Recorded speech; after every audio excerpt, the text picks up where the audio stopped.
अस्सलाम वालेकुम वरहमतुल्लाहि वबरकातुहू। जैसे कि आज career guidance what after 10th and inter जो ऑर्गेनाइज किया है भाई आसिया मस्जिद कमेटी मेंबर्स, तो उसके ताल्लुक से अभी जो टॉपिक हम बताने जा रहे हैं उससे पहले मैं एक दो बातें आपको बताना चाहूँगा कि this workshop will be in both English and Urdu. तो मुझे ये बताया गया कि वर्कशॉप उर्दू में रहना है, but I would like to speak in both Urdu and English because आप जो फ्यूचर स्टडीज या फ्यूचर कॉलेज में जा रहे हैं वहाँ पे इंग्लिश की तालीम होगी। If you start learning, speaking and hearing the English, then only you are able to understand the future academics. So, और दूसरी बात, it will be an interactive session where we'll be having questions, or if you have any discrepancy and not understanding the topic, you can raise a question. Right? So, let me introduce myself. I am Sheikh Mohammad Shafi, a lawyer by profession, software consultant by choice, and businessman by passion.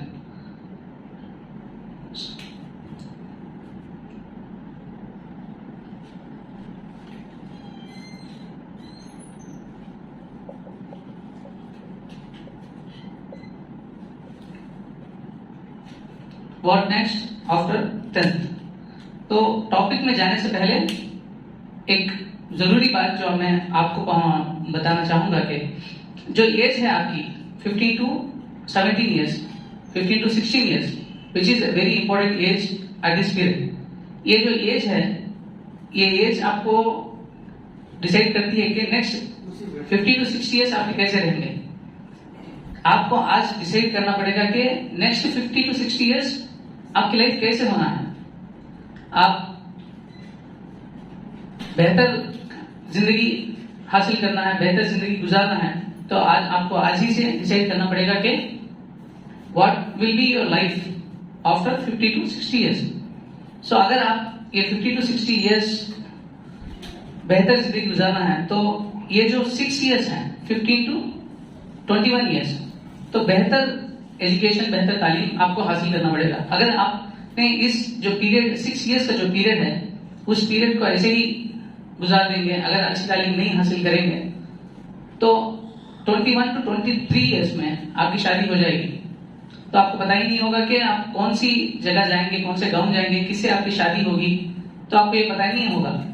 अगर आपकी शादी जहाँ अच्छी जगह हो गई अल्हम्दुलिल्लाह, in case यहाँ वहां पे हुई जहाँ पे आपको प्रॉब्लम्स हो रहे हैं, इश्यूज हो रहे हैं, डिस्क्रिपेंसीज हो रहे हैं, घर में क्लैशेस हैं, then your education will help you to resolve those issues and differences within the family. तो आपको आज ही अभी डिसाइड करना पड़ेगा कि what's your life for next 50 years, right? ये जो 6 years है, 7 years का पीरियड है, बहुत इंपॉर्टेंट है आपके लिए। So let's get into the topic now.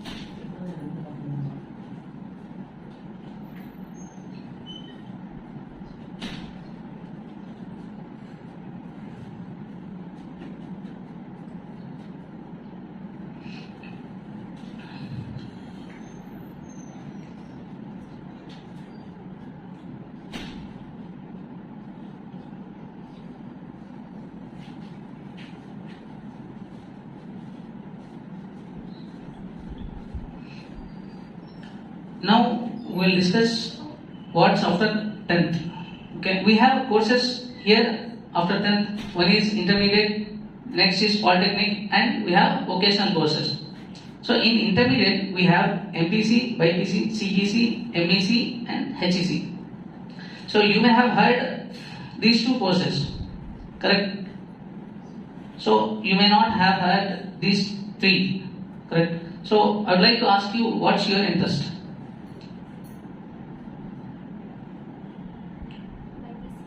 Okay. So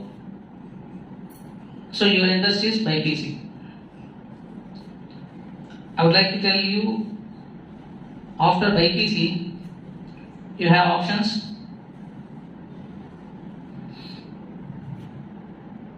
So you completed your 10th, right? Now you would like to take intermediate. Okay. So before that, we will discuss MPC as well.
So after MPC, we have options of engineering. Okay. So you have to complete your intermediate first, then you have to give the entrance exam. Once you qualify, you can select engineering if you are interested, and whatever the field you have, whatever the field you are interested, जो भी field आपको पसंद है, वो field आप choose कर सकते हैं engineering में. और जो लोग engineering में नहीं जाना चाह रहे, तो वो लोग degree courses opt कर सकते हैं. BSc, bachelor of science. BSc आप करके आप फिर MCA कर सकते हैं, मास्टर ऑफ कंप्यूटर एप्लीकेशंस, या MBA कर सकते हैं, मास्टर ऑफ बिजनेस एडमिनिस्ट्रेशन. जो लोग BiPC जाना चाह रहे हैं, जो लोग बॉटनी में इंटरेस्टेड हैं, डॉक्टर्स में इंटरेस्टेड हैं, MBBS, they have to go for MBBS by appearing NEET exam. NEET exam qualify करके आपको MBBS जाना पड़ता है. So who are not interested in MBBS, they can go for pharmacy.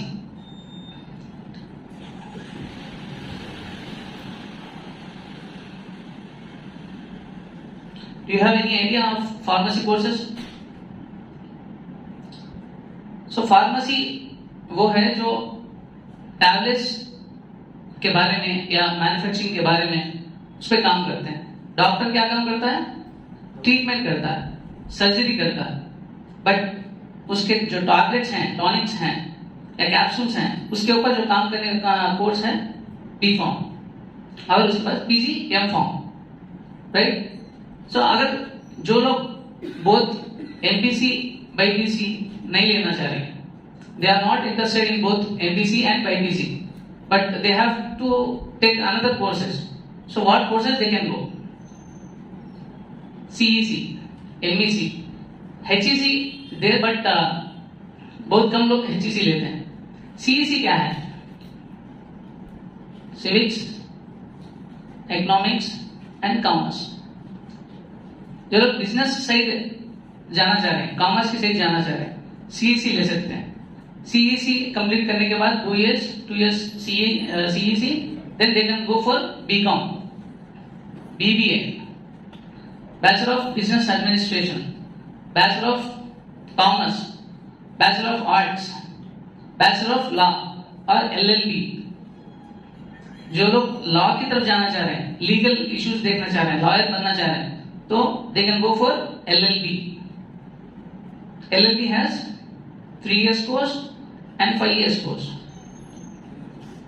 Directly after intermediate आप 5 years का course choose करते हैं, जिसमें BSc के साथ आपको LLB करवाया जाएगा 5 years के कोर्स में. BA plus LLB, BSc plus LLB, BA plus LLB, 5 years course. जो ऑलरेडी BA या BCom BSc कंप्लीट कर चुके हैं तो उनके लिए डायरेक्ट 3 years का course.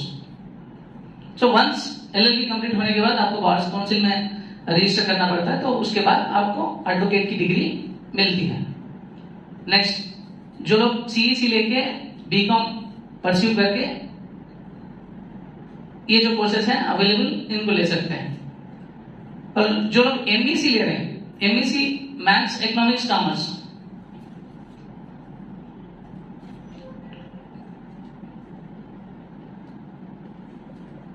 Maths, Economics, Commerce. Again, Maths, Economics, Commerce can choose degree courses like BCom, BSc because it has Maths in it.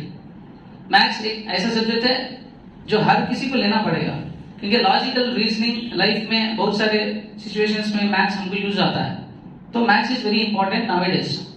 तो MBC के बाद आप CA जा सकते हैं, चार्टर्ड अकाउंटेंट, CMA जा सकते हैं, कास्ट मैनेजमेंट अकाउंटेंट, CS कर सकते हैं, कंपनी सेक्रेटरी। तो ये CA क्या करता है, CMA क्या करता है, CS क्या करता है?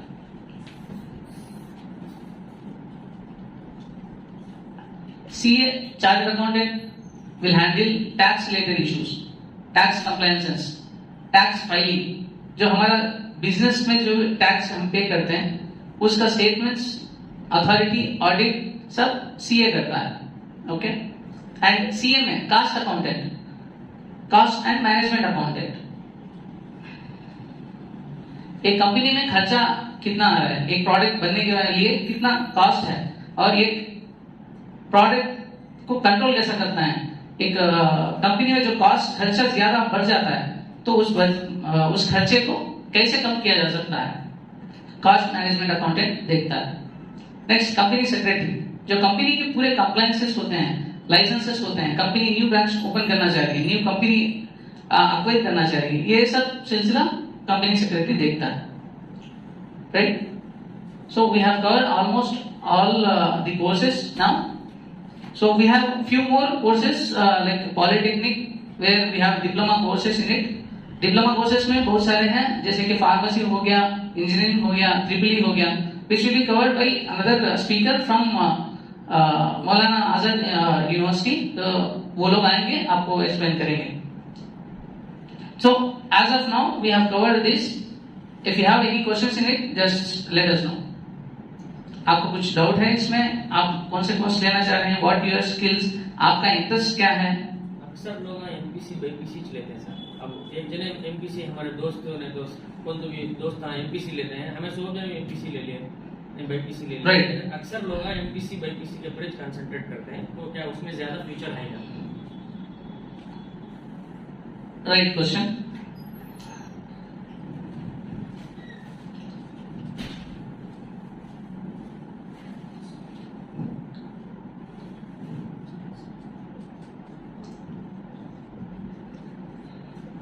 MPC BPC सिर्फ हमको दिखता है MPC BPC, पॉम्पलेट्स में दिखता है MPC BPC, कॉलेजेस में टीचर्स, लेक्चरर्स और बाहर के रिश्तेदार सब MPC BPC बोलते हैं, क्योंकि नारायणा और चैतन्य ये जो कॉलेज हैं उनको ब्लेम नहीं कर रहा हूं मैं, बट ये लोग ऐसा कर दिए हैं कि सिर्फ यही दो कोर्सेज अवेलेबल हैं। और हमारे अगर कोई बच्चा CEC लेता है तो पेरेंट्स या रिश्तेदार ऐसा बोल देते हैं CEC का कोर्स है, क्या करने का वो CEC लिया। करेक्ट। सो अगर हमारे रिश्तेदार कोई हमारी कजिन MPC लेती है तो हम भी क्या करते हैं, MPC ले लेते हैं। बट मुझे मैथ्स इंटरेस्ट नहीं है, जस्ट बिकॉज मेरी कजिन MPC सेलेक्ट की है और सेम कॉलेज जाने वाली है तो मैं भी वही ले लेता हूं। तो BPC तो हमारे कजिन्स या हमारे एल्डर सिस्टर या हमारे बड़े बहनों तो MPC लिए होंगे। Okay, because they have interest in it. मुझे MPC पसंद नहीं है, आपको MPC पसंद नहीं है, BPC पसंद नहीं है, साइंस में इतनी नॉलेज नहीं है, बट चूज करते हैं BPC just because they have selected, they have recommended. Until unless हमको इंटरेस्ट है उस सब्जेक्ट में या उस सब्जेक्ट में कमांड है, हमको BPC नहीं लेना है। इसके भी अपॉर्चुनिटीज हैं, इसके भी अपॉर्चुनिटीज हैं, दोनों अच्छे सब्जेक्ट्स हैं, but until unless we have interest, we have skill, अगर हमको मैथ्स अच्छा आता है, फिजिक्स में अच्छी नॉलेज है, हमको अच्छे मार्क्स आए हैं एसएससी में, तो हम एमपीसी को जा सकते हैं। एमपीसी के बाद हमको इंटरेस्ट है इंजीनियरिंग करना, इंजीनियरिंग करके एक अच्छी जॉब करना, अच्छी पोजीशन में जाना, तो then go for engineering. Engineering में हमको साइंस, मैकेनिकल इंजीनियरिंग है, triple electrical engineering, science, computer science engineering, so इसमें अगर इंटरेस्ट है तो go for MPC, then do engineering in best college. अगर हमको साइंस में नॉलेज है, ट्रीटमेंट करना पसंद है, क्यूर करना पसंद है, लोगों को सर्विस देना पसंद है, go for BPC. NEET crack करो,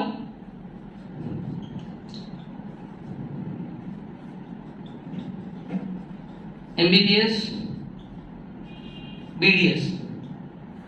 अगर ये दोनों भी हम क्रैक नहीं कर पा रहे हैं, नीट में क्वालिफाई नहीं हो पा रहे हैं दोनों में भी, but we have interest, then if you have Urdu subject in your academics, BUMS, Unani doctor, अगर वो भी इंटरेस्ट नहीं है हमको, देन गो फॉर फार्मेसी।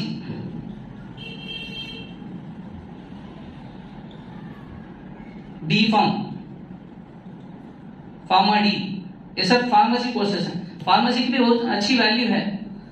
जो बड़े बड़े हॉस्पिटल्स में हैं, फार्मासिस्ट ही अपने जो टैबलेट्स देते हैं वो फार्मासिस्ट ही होते हैं। देखे होंगे बहुत बड़े हॉस्पिटल्स में जब हम टैबलेट या कैप्सूल या टॉनिक प्रिस्क्रिप्शन लेके जाते हैं तो फार्मासिस्ट ही हमको देता है, तो हमको टैबलेट्स के बारे में आइडिया रहता है once we have done pharmacy.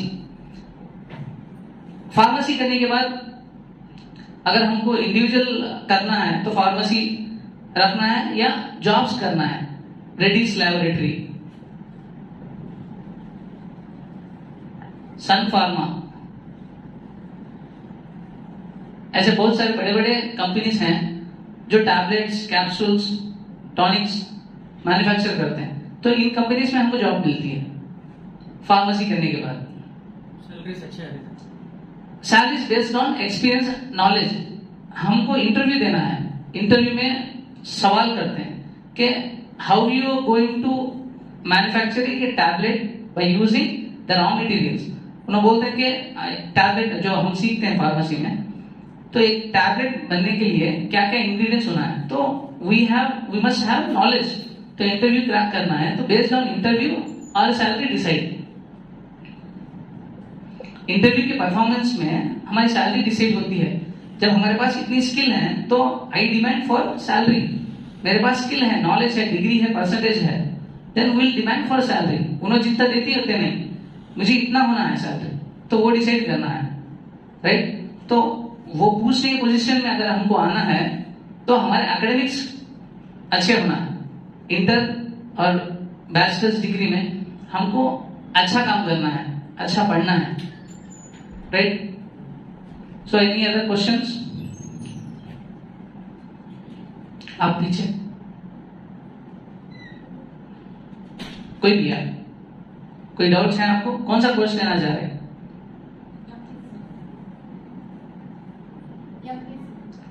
MPC.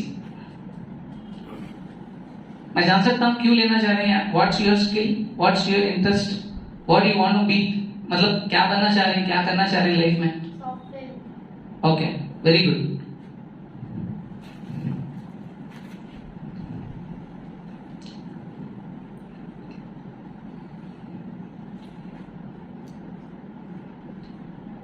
MPC BPC करने के बाद ये लोग सॉफ्टवेयर इंडस्ट्री में जाना चाह रहे हैं। So once completed engineering,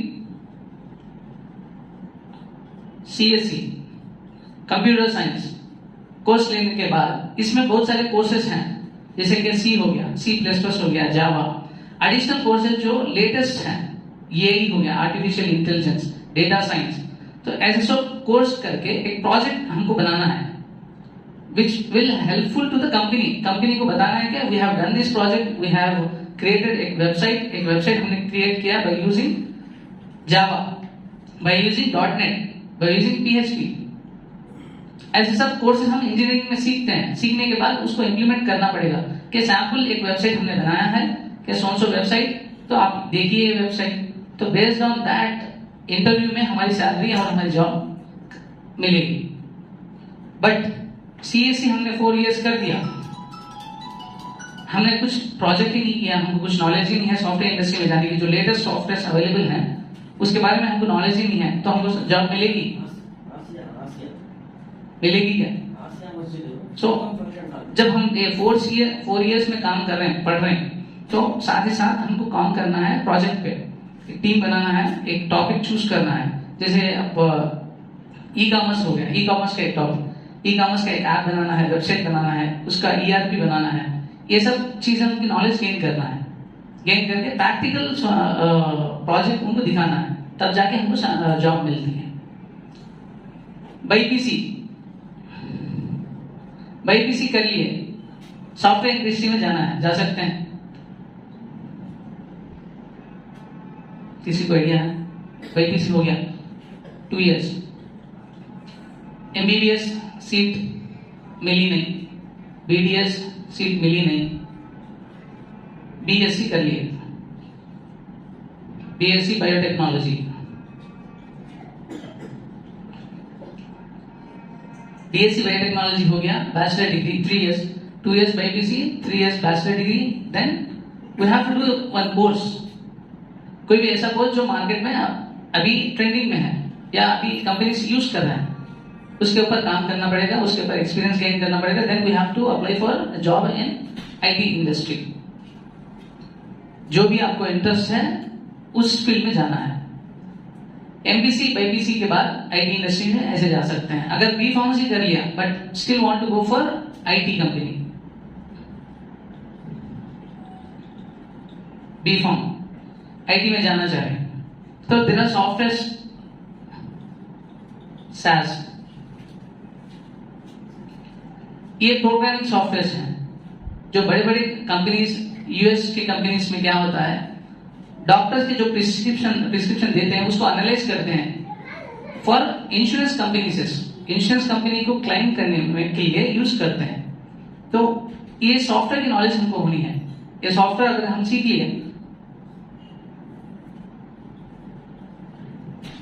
then we can able to get the job in IT industry. आजकल के बच्चों में BPC या MPC इसके अलावा दूसरे ग्रुप लेने में कमतर समझते हैं। तो क्यों समझते हैं बोले तो MPC लेते ही इंजीनियरिंग में जल्दी जॉब आ सकती है, ये है लोगों की। अगर दूसरे इसके अलावा MPC BPC के अलावा दूसरे ग्रुप्स लिए तो ये दूसरे ग्रुप्स में क्या फायदे हैं इसके बारे में? तो अभी तो हमने MPC BPC को कवर किया, करेक्ट। MPC के बाद IT इंडस्ट्री में जा सकते हैं, BPC के बाद भी IT इंडस्ट्री में जा सकते हैं। बहुत सारे जो कंपनीज हैं, हेक्सावेयर, कन्वर्जिस, TCS, ये लोग के पास प्रोजेक्ट हैं, मेडिकल रिलेटेड प्रोजेक्ट, तो उसके ऊपर नॉलेजफुल साइंस की नॉलेज है बंदे होना, मतलब फार्मेसी रिलेटेड लोग होना, तो उन लोगों को सिलेक्ट करके हम IT में जा सकते हैं। इसके अलावा जो अदर कोर्सेज सेलेक्ट करे हैं, जैसे कि आपने बताया कि ये कोर्सेज के अलावा जो अदर कोर्सेज सेलेक्ट करते हैं उसको कमतर समझते हैं। अपना माशरा ऐसा है कि अरे तू MPC नहीं पढ़ सकता, हाँ BPC नहीं पढ़ सकता, तू वेस्ट है, तू मुद्दू है, ऐसा कुछ वर्ड्स यूज करते हैं, करेक्ट।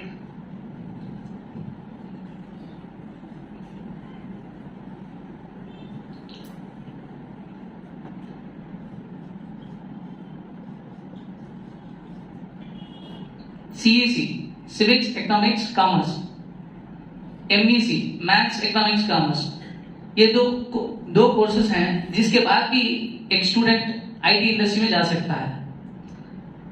दिखने में तो छोटे कोर्सेज हैं, बहुत कम लोग सेलेक्ट करते हैं, बट ऑलमोस्ट बहुत सारे जो सॉफ्टवेयर इंडस्ट्री में काम कर रहे हैं, जिसे मैं जानता हूं, इन 2 कोर्सेज के बाद ही वो लोग IT में आए हैं।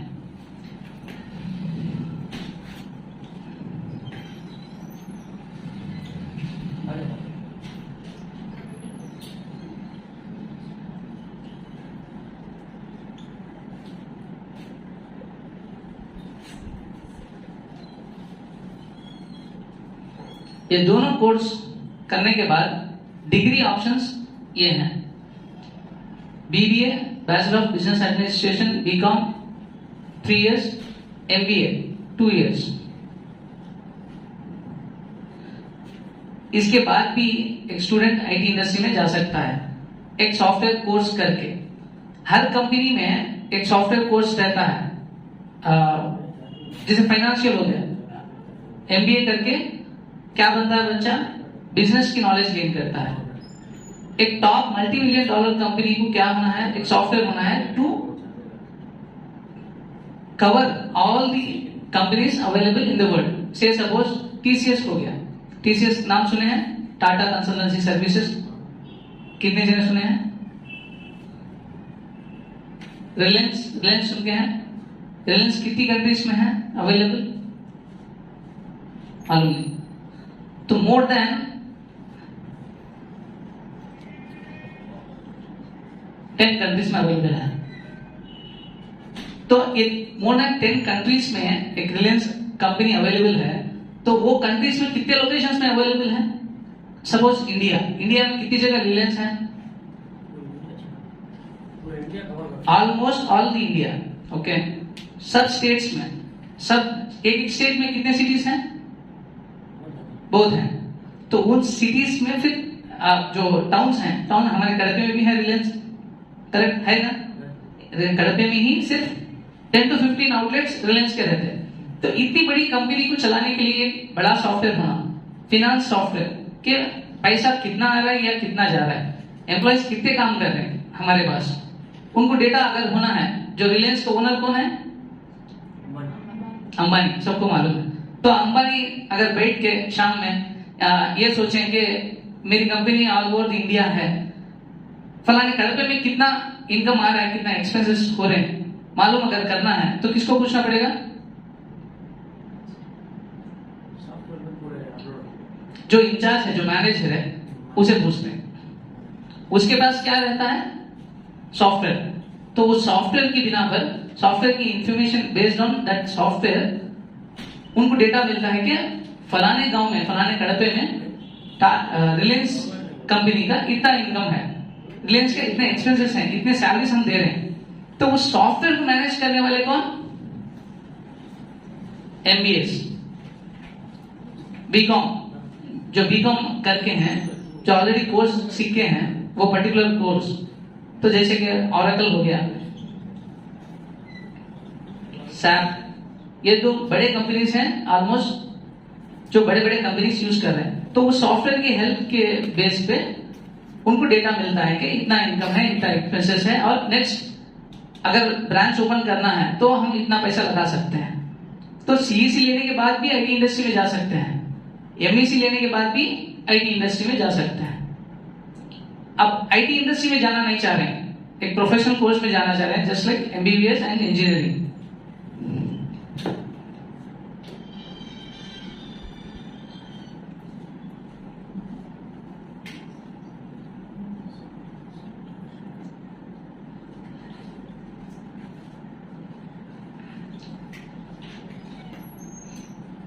सीए, चार्टर्ड अकाउंटेंट, हम खुद एक चार्टर्ड अकाउंट बन सकते हैं, चार्टर्ड अकाउंटेंट बन सकते हैं, जो हम खुद की ऑफिस रख के किसी के पास काम करने के बदले हम खुद ऑफिस रख सकते हैं और वो ऑफिस से हम काम कर सकते हैं। चार्टर्ड अकाउंटेंट क्या काम करता है? किसी को idea? Anybody? Income tax file करना, टैक्स फाइल करता है। और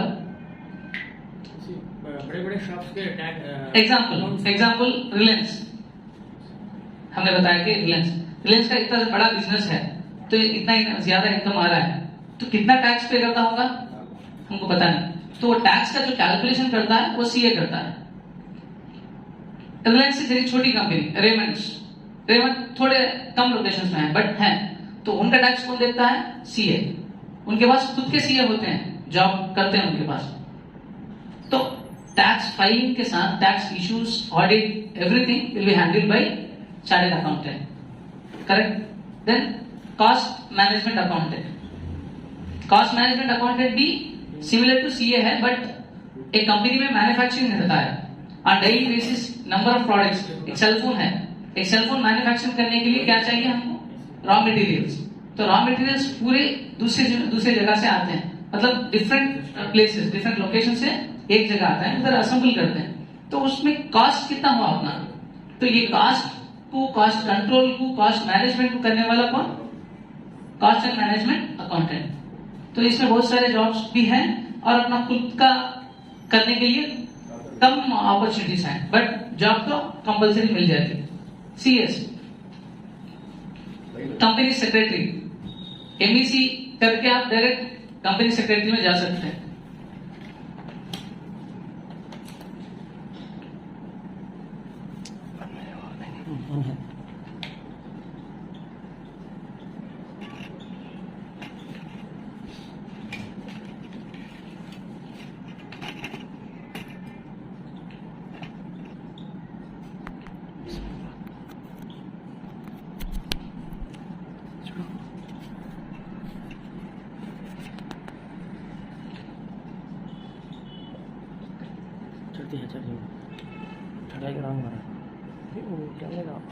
इसके स्टेजेस हैं, CA foundation, CA inter, CA final.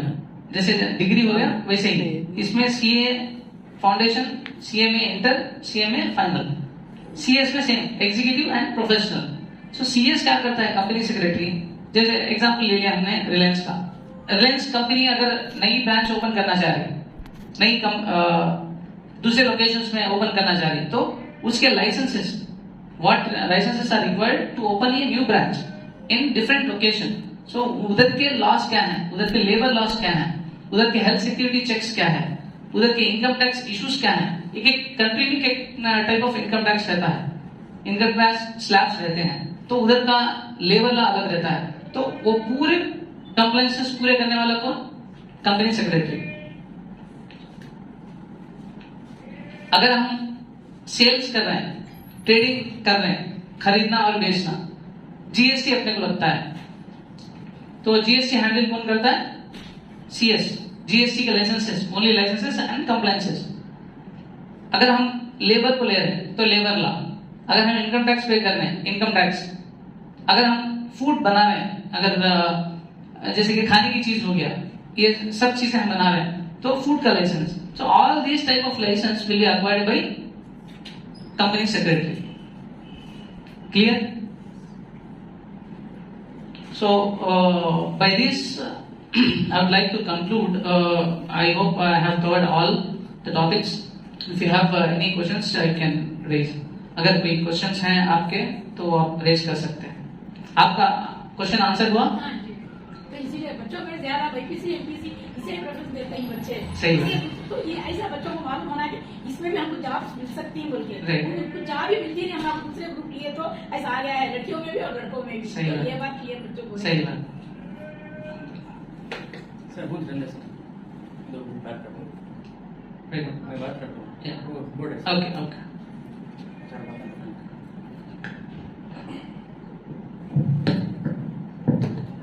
अस्सलाम वालेकुम रहमतुल्लाहि व बरकातुहू। तो ये कोर्सेस जो हैं CA, CMA, CS अक्सर लोगों को मालूम है, हमको नहीं मालूम। CA का तो क्या है, CMA का तो क्या है। अक्सर ज्यादातर लोग MPC, BPC उधर ही जाते हैं, इधर CEC की तरफ हो, MEC की तरफ हो या HEC की तरफ कोई भी नहीं जाता। इसका भी बहुत सारा फायदा है, इधर जाना भी कंपटीशन, कम कंपटीशन में जॉब्स मिलते हैं। CS ये जो जॉब है CS, हर कंपनी के लिए एक CS होना जरूरी है, और CS कोई भी नहीं। दूसरी तरफ इंजीनियरिंग के इतने बहुत सारे स्टूडेंट्स हैं, इंजीनियरिंग कौन क्या काम करते हैं? इंजीनियरिंग कर पाओ, इंजीनियरिंग पढ़ पाओ, इंजीनियर। तो बहुत सारे इंजीनियर्स हैं। अब ये इंजीनियर्स को जॉब्स मिलना ना को, क्या क्या काम करते हैं बोले तो सुपरमार्केट में काम कर लेते हैं, 8,000 रुपए महीने में, तो 10,000 रुपए उनको पॉकेट मनी घर वाले नहीं दे सकते। हो गया भाई, बहुत सारा तुमको पाल डाले, हमें बड़े कर डाले, अब तुम्हें खुद कमाओ, हमको लाभ दिए नहीं तो दिए नहीं, कम से कम तुम्हें अपनी पॉकेट मनी तुम बना लो बोले तो ये लोग क्या करते हैं? डिलीवरी बॉयज जो पिज्जा डिलीवरी करते हैं, या अमेजोन के अंदर, फ्लिपकार्ट के अंदर जो लोग डिलीवरी करते हैं, ये लोग कौन बोले तो इंजीनियर्स। बहुत ही अफसोस की बात है, मैं बीच में कहीं बोले तो इंजीनियर्स की बहुत बड़ी तादाद है। और एक बात क्या है बोले तो कोई भी course low, just do hard work. कौन सा भी कोर्स लो, एमपीसी लो, बाईपीसी लो, सीईसी लो, एचईसी लो, पॉलिटेक्निक लो, कौन सा भी लो, अच्छा पढ़ना, अच्छी नॉलेज हासिल करना, वो सब्जेक्ट में हमारे को नॉलेज रहना। एक बात अभी सर क्या बोले तो एक कंपनी के पास एक इंटरव्यू के पास हमें जाकर बैठे तो उन्हें बोलता सो सैलरी हमें लेना, और बोले तो कब हमें लेती, हमारे पास टैलेंट नहीं, हमारे पास उतना सब्जेक्ट नहीं। जब उन्हें बोलता मैं ये 5,000 देता हूँ तो 5,000 लेना सोचो, कहीं का तो उससे ज्यादा उन्हें नहीं देता। नहीं भाई, तेरे नॉलेज को, तेरे सब्जेक्ट को मैं इतना दे सकता सो, करने तो करने, रोड को जाओ। वो हमारे पास सब्जेक्ट है, हमारे पास नॉलेज है, हमारे पास ग्रिप है। जब हमें सामने बैठ को हमें बोल सकती मुझे 20,000 होना देता, मैं रह दो, नहीं तो बोल छोड़, मैं दूसरे जगह जाता। तो जब हमारे पास सब्जेक्ट आता, हमारी वैल्यू खुद हमें बना सकती। तो अक्सर हमारे मुसलमान भाइयों का, मुसलमान बहनों का, अक्सर लोगों का काम क्या है बोले तो रील्स देखना, फोन में रील्स देखते रहना, टाइम पास करते रहना, फेसबुक हो नहीं तो इंस्टाग्राम हो, इसमें टाइम वेस्ट बहुत होता है हमारा। ये एक काम हमें छोड़ डाले तो, हमारे सब्जेक्ट के ऊपर हमें कंसंट्रेट करें तो बहुत सारा फायदा होता इंशाअल्लाह। और एक अगर इंजीनियरिंग की तरफ जाना चाहते हैं तो मेरे ख्याल से सर भी यहाँ है, अगर मैं गलत हूं तो सर मेरा करेक्शन करते हैं इंशाल्लाह। तो अगर कोई इंजीनियरिंग को जाना चाहते हैं, पॉलिटेक्निक के जरिए अगर इंजीनियरिंग को जाए तो और ज्यादा फायदा होता है, मैं समझता हूँ। एक तो 10th के बाद उन्होंने inter 2 years maths physics chemistry पढ़ते हैं। फिजिक्स केमिस्ट्री का या उतना जरूरत नहीं होता इंजीनियरिंग के अंदर। वो जो पॉलिटेक्निक के जरिए इंजीनियरिंग को गए तो पॉलिटेक्निक में 3 ईयर्स इंजीनियरिंग कोर्सेज, यानी 10th के बाद ही इंजीनियरिंग में चलनी हो। 10th के बाद अगर पॉलिटेक्निक में उन्होंने जाते हैं तो 10th के बाद ही उन्होंने इंजीनियरिंग में चलनी। 3 ईयर्स इंजीनियरिंग होने के बाद इंजीनियरिंग कोर्स 4 ईयर्स। इनके लिए जो लोग पॉलिटेक्निक कर को इंजीनियरिंग में जाना चाहते हैं और सेकेंड ईयर में डायरेक्ट जाते हैं, तो इधर 3 ईयर्स उधर 3 years, polytechnic 3 years, engineering 3 years, और अच्छे इंजीनियर बनते हैं इंशाल्लाह। एमपीसी के जरिए जो इंजीनियर बनते हैं उससे मेरे को बेहतर पॉलिटेक्निक के जरिए इंजीनियर बनना वो बेहतर है, वो मेरा ख्याल है। तो अगर कोई इंजीनियरिंग की तरफ जाना चाहते हैं तो पॉलिटेक्निक के ऊपर से अक्सर गौर करो। और अगर इंजीनियरिंग के साथ जाना चाहते हैं तो सिर्फ कौन सा रहने तुम्हें कौन सा कोर्स करती ही करो, उसके साथ साथ कंप्यूटर को साथ रखो। तुम्हें इंटर पढ़ना चाहते हैं, इंटर पढ़ो, इंटर पढ़ते पढ़ते साथ में कंप्यूटर कोर्स कोई भी एक सीखते रहना। सर बोले अभी सी रहने, C++ रहने, या कोई भी जितने भी कंप्यूटर कोर्सेस हैं वो हमारे जो एकेडमिक्स हैं, हमारा जो एजुकेशन सिस्टम है, जो हमारा लाइन है, उसके साथ साथ कंप्यूटर कोर्स हमारे साथ पढ़ते रहना। क्यों तो हमारा पूरा कंप्लीट कोर्सेज हो जाने के बाद फिर से कंप्यूटर कोर्स को जाना बोले तो अभी ईयर्स वेस्ट होते हमारे। तो हमारे ईयर्स वेस्ट नहीं होना बोले तो हमें क्या है, हमारे एकेडमिक्स के साथ साथ कंप्यूटर कोर्सेज भी इंशाल्लाह कंसंट्रेट कर लेते हैं तो अच्छा। तो पिछली क्लास एक चली थी हमारे पास, करियर गाइडेंस के ऊपर जो बॉयज की एक क्लास चली थी, उसके अंदर एक सर बोल रहे थे कि एक बच्चा की 2-3 बच्चों का किस्सा बताएं, मतलब उनके स्टूडेंट्स का जो उन्होंने एक वाकया सुनाए हैं कि बच्चे पढ़ते पढ़ते जो कंप्यूटर कोर्स कर ले वो उन्होंने खुद सॉफ्टवेयर बनाए। हमारे पास वो ख्याल ही नहीं। जापान नहीं तो ऐसे जो डेवलप्ड कंट्रीज हैं उनके पास अगर उन्होंने डिग्री हासिल करना है, उन्होंने इंजीनियरिंग कोर्स की सर्टिफिकेट लेना है तो प्रोजेक्ट सबमिट करना, उन्होंने खुद से कुछ चीज बना को सबमिट करे तो कॉलेज में वो उनका वो ऐप रहते नहीं तो उनका वो सॉफ्टवेयर रहते नहीं तो उनका वो कुछ भी जो भी उन्होंने सबमिट करते हैं उसे चेक कर को उनको मार्क्स दे को उनको सर्टिफिकेट दे को भेजते हैं। इसलिए वहां के इंजीनियर्स बेहतर है। तो हमारे पास क्या है, हमें पढ़ लेती फिर बाद में कंप्यूटर कोर्सेस करती। तो जो 3 बच्चों का किस्सा पिछले क्लास में सर बोल रहे थे उसमें उन्होंने क्या बोले तो बच्चे पढ़ते पढ़ते जो एक प्रोजेक्ट करी और जब इंटरव्यू को जाओ बैठी हो, इंटरव्यूअर को उनका प्रोजेक्ट ले जाओ सामने रखता है, अरे ये हमें बनाई, ये इसके डिजाइनर, इसके मैन्युफैक्चरर, इसके ये जो ऐप है ये हमें बने, स्टूडेंट्स बने। तो उन्हें इंटरव्यूअर क्या बात करा नहीं होना, अच्छी पैकेज के साथ वैसी पैकेज वैसी सैलरी, उन्हें उसकी पूरी सर्विस में उन्हें 30-40 इयर्स में इंटरव्यू लेता है लोगों के पास से। उन्हें किसी भी इतनी सैलरी कभी भी दिया नहीं, उन्हें खुद बोलता है कि ऐसी सैलरी मैं किसी भी दिया नहीं जो सैलरी तुम्हारे को मैं देता हूं। कई को ऐसा हुआ, कई को बोले तो बच्चे शुरू से पढ़ाई के साथ साथ ही चुनो ऐसा भी है। तो पढ़ाई के जो भी पढ़ाई करते हैं हमारे भाई बहन, तो उनसे मैं गुजारिश क्या करना चाहता हूँ कि टाइम वेस्ट करो ना। क्योंकि अक्सर क्या 99% भी बोल सकता हूँ मैं, 99 या 99 पॉइंट और भी बोल सकते हैं। अक्सर लोग फेसबुक, इंस्टाग्राम, इसके अंदर हर दिन हमारा 2-2 घंटे, 3-3 घंटे, 4-4 घंटे जाते ही। इसको फोनों में से डिलीट कर दो, फोन में से अनइंस्टॉल करो ये पूरे ऐप। जिसके तुम्हें खुद इंट्रोस्पेक्ट करना, तुम्हें खुद अपना जायजा लो, क्या करो, हमारा वक्त ज्यादा कहाँ जाता है। ये पूरे खा लेते हैं हमारे वक्त को, उन्होंने कैश कर लेते हैं, पैसे कमाते हैं। फेसबुक वाले, इंस्टाग्राम वाले एक दिन को करोड़ों के रुपए कमाते रहते हैं। किसकी वजह से? हमारी वजह से। हमें टाइम वेस्ट करते हैं। तो इसको, ये टाइम वेस्ट करने को छोड़ को हमें अपना हमारे वो पिछली क्लास में बहुत सारे बोल रहे थे कि हमें किसी के फॉलोअर बनना नहीं, हमारे फॉलोअर्स बनना। लोग ऐसा कुछ करो, लोग हमारे फॉलोअर बनना हो तो रील्स बनाना, हमें रील्स बनाना, हमारे फॉलोअर्स बना लेना नहीं, वो नहीं। हमें कुछ ऐसा करना ताकि लोग हमको देख के हमको एक रोल मॉडल बना ले, हमको भी एक अच्छा आदमी समझे और हमें भी एक अच्छा पोजीशन पे हासिल कर सके। तो ये 2-3 बातें थी जो मैं आपको बताना चाह रहा था। और पॉलिटेक्निक कोर्सेज के बारे में हमें आज इधर क्या भी डिस्कस करें नहीं, चाहते हुए नहीं करें। कहीं कदम पॉलिटेक्निक कॉलेज वाले 2 साथी आने वाले हैं, उन्होंने आज हमको पॉलिटेक्निक कोर्सेज के बारे में बता दें। बीच में मैं सर को डिस्टर्ब कराने वास्ते माफी चाहता हूँ और फिर सर को देता हूँ और आगे बढ़ते हैं इंशाअल्लाह। जज़ाकल्लाह खैर। जज़ाकल्लाह। आप बहुत सारी अच्छी इंफॉर्मेशन दिए हैं रफी भाई। ये सर की बात कुछ आगे बढ़ाते हुए मैं बताना चाहूंगा कि पहले हम टीवी देखते थे बचपन में, मतलब हमारे 10-15 साल पहले स्टॉपिंग क्यों बोल के रहता था। स्टॉपिंग क्यों मतलब एक प्रोग्राम अगर आया है तो एक आधा घंटा, टीवी में अगर एक प्रोग्राम देखना है तो एक आधा घंटा, 1 घंटा वो खत्म हो जाता है, टीवी ऑफ हो जाती है।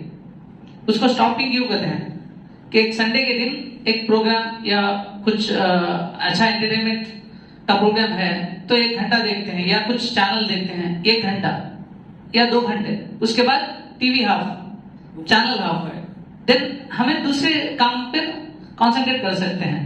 बट नाउअडेज अगर हम टीवी चालू करें, यूट्यूब चालू करें तो एक वीडियो देखें, खत्म हो गया, फिर क्या है नीचे थंबनेल आता है, वो वीडियो को क्लिक करते हैं, फिर वो वीडियो खत्म हो गया, फिर और एक थंबनेल आता है वॉच दिस वीडियो, तो वो वीडियो को क्लिक करते हैं। तो ऐसा खत्म ही नहीं होता। वो फेसबुक जाते हैं, रील्स देखते हैं, स्क्रॉल करते हैं, स्क्रॉल करते करते करते जब तक हमारी उंगली को दर्द नहीं होता तब तक हम फोन छोड़ते नहीं।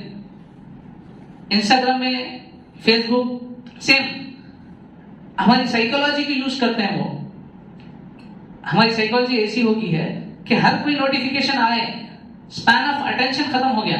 अगर हम स्टडी करने बैठे हैं तो कितने ऐसे लोग हैं जो कंटिन्यू 20 मिनट्स के लिए विदाउट एनी डिस्ट्रैक्शन जो हमारी पढ़ाई है कंप्लीट करते हैं। एक बार सोचो, विदाउट एनी डिस्ट्रैक्शन, फोन बाजू में है, 20 मिनट्स विदाउट फोन को छुए बगैर क्या हम पढ़ाई कर रहे हैं? एक बार आप लोग सोचो, किस लिए?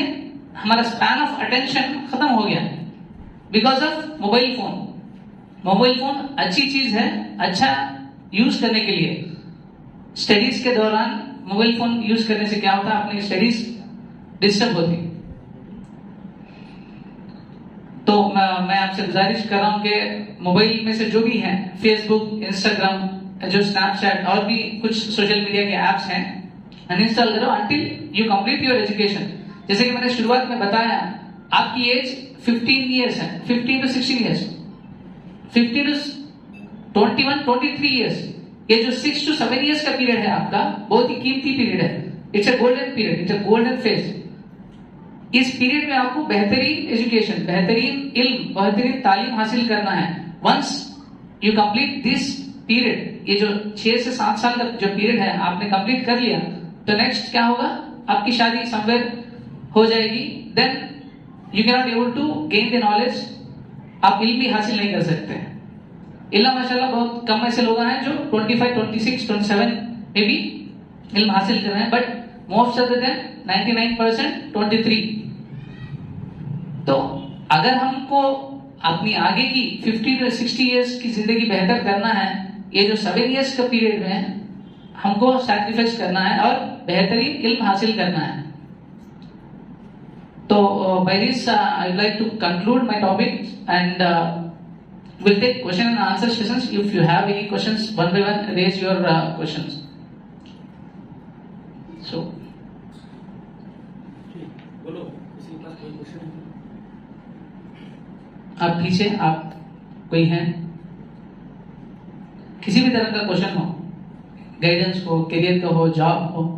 जब डाउट पूछते हैं आप, तो आप कुछ समझे हैं आप बोल, हमारे समझ में आता, कुछ भी पूछे नहीं तो खाली सामने वाले बोले आप क्या बच्चों को 10 के बाद दीनी तालीम में होना, दुनिया तालीम में होना, क्या करना सर? बेहतर सवाल है। दीनी तालीम और दुनिया की तालीम, अब हमारे मौल साहब हैं साथ में, तो उन्होंने इसमें ये टॉपिक में और भी बढ़ाकर बोलेंगे, बट फॉर कंसाइज पॉइंट मैं ये बताना चाहूंगा कि ऐसी कॉलेज में दाखिला करवाओ जहां दीनी तालीम के साथ दुनियावी तालीम दे रहे हैं, या वैसी कॉलेज या वैसी इंस्टीट्यूशन हमारे गांव में नहीं है। तो कॉलेज में दाखिला करने के बाद ऐसा आलिम का शॉर्ट टर्म कोर्स जमाओ जो शाम में हो या अपने कॉलेज के टाइम में ना हो, या ऑनलाइन कोर्सेज बहुत सारे हैं जहां दीनी तालीम दे रही है, तो उस कोर्स में जमाओ। तो रेगुलर उन्हें दीनी इल्म भी हासिल करते रहते हैं और हमारा दुनियावी तालीम भी हासिल करते हैं।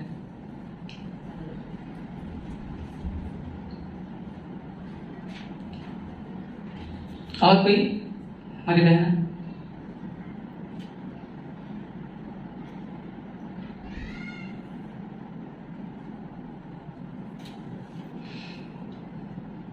कोई और?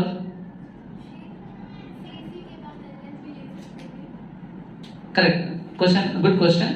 CEC is intermediate course, okay. CEC खत्म करने के बाद अगर आप एलएलबी में, लीगल में जाना चाह रहे हैं, लॉजिकली थिंक करना चाह रहे हैं, तो यू हैव बीए एलएलबी और बीएससी एलएलबी, ओके। हमारे गांव में सिर्फ 2 ही कॉलेज हैं जो लीगल रिलेटेड, लॉ रिलेटेड है। एक बसव तारकम है, एक बसी रेड्डी है, जिसमें 5 इयर्स और 3 इयर्स का कोर्स है। आप सीईसी कंप्लीट करके 5 इयर्स कोर्स में ज्वाइन हो सकते हैं, लॉ से लिख के, ओके। तो उसमें आप दाखिला कर सकते हैं, 5 इयर्स का कोर्स। सो वंस 5 इयर्स का कोर्स कंप्लीट हो गया तो आपको बार काउंसिल में रजिस्टर करना है और सर्टिफिकेट ऑफ प्रैक्टिस की सर्टिफिकेट लेना है।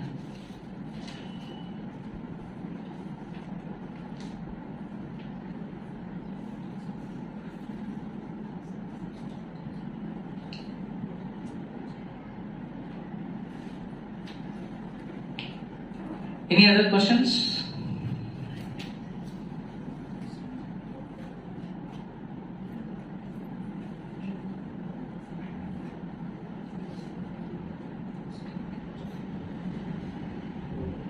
पेपर दिया गया है, नेम, Okay. क्लास और व्हाट्सएप नंबर देने के बोलो। हमें एक ग्रुप के अंदर ये पूरा जो भी मटेरियल है वो सब भी डालेंगे। जो वीडियो रिकॉर्ड हो रही है वो भी यूट्यूब के अंदर अपलोड करके उसका भी लिंक डालेंगे। इंशाल्लाह जो भी आपको अच्छी दी गई है उसमें डिटेल्स फिल करें, और हमारे एक ग्रुप भी है जो आपको डिटेल्स दिए हैं, वो ग्रुप में भी आपको इन्फॉर्मेशन शेयर किया जाएगा। और ये जो वीडियो ऑलरेडी रिकॉर्ड हो रही है, आपको ये वीडियो का भी जो लिंक है वो भी शेयर करते हैं इंशाल्लाह। व्हाट नेक्स्ट बोल के एंड हमारे पास एक चार्ट भी है, what next after 10th and inter, तो आप वो चार्ट भी दे सकते हैं। आपको एक वो चार्ट का स्क्रीनशॉट या हम शेयर करेंगे ग्रुप में, तो उसके जरिए भी आप गाइडेंस ले सकते हैं। और आगे भी अपनी जो गाइडेंस क्लासेस हैं कंटिन्यू रहेंगे, उसका जो नोटिफिकेशन है हम ग्रुप के जरिए आपको बताएंगे, एक पोस्ट के जरिए बताएंगे जो नेक्स्ट क्लास कब है। तो स्पेशली ये कंसाइज क्लास है, मतलब सब कोर्सेज इंक्लूडेड हैं। स्पेशली अगर आप BPC में जाना चाह रहे हैं, डॉक्टरी फील्ड में जाना चाह रहे हैं, तो पर्टिकुलरली डॉक्टर फील्ड में एंड टू एंड उसके जो एक्सपर्ट्स हैं उसके लिए एक स्पेशल क्लास होगी, या MPC में जाना चाह रहे हैं MPC के लिए स्पेशल क्लास होगी इंशाल्लाह।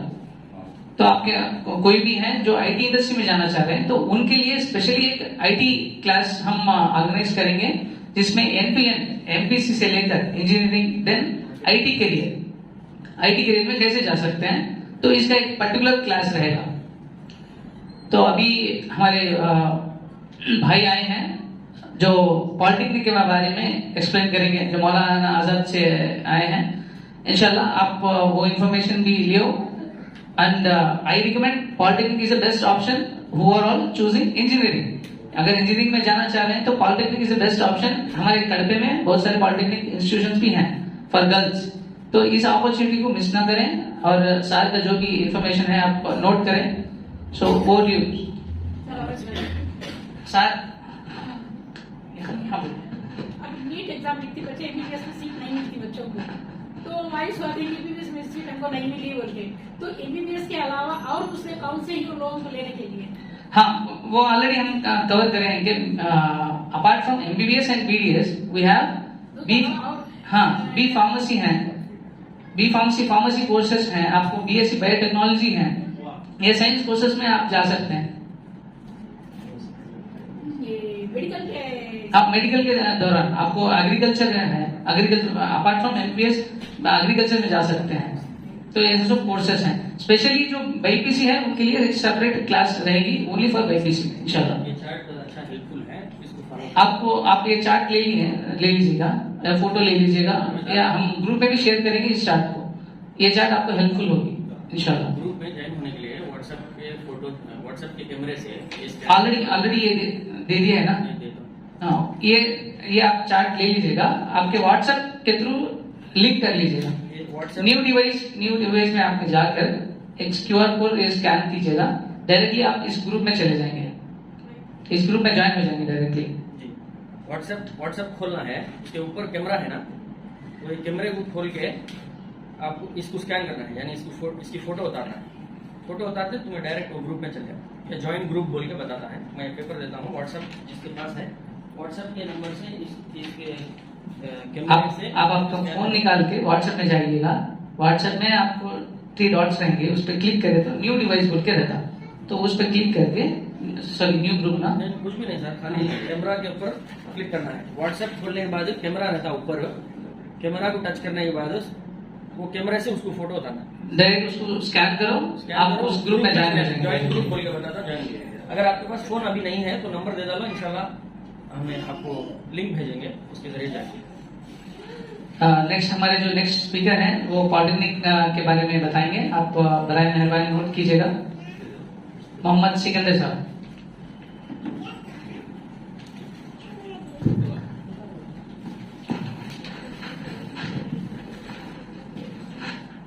अस्सलाम वालेकुम रहमतुल्लाहि व बरकातहू।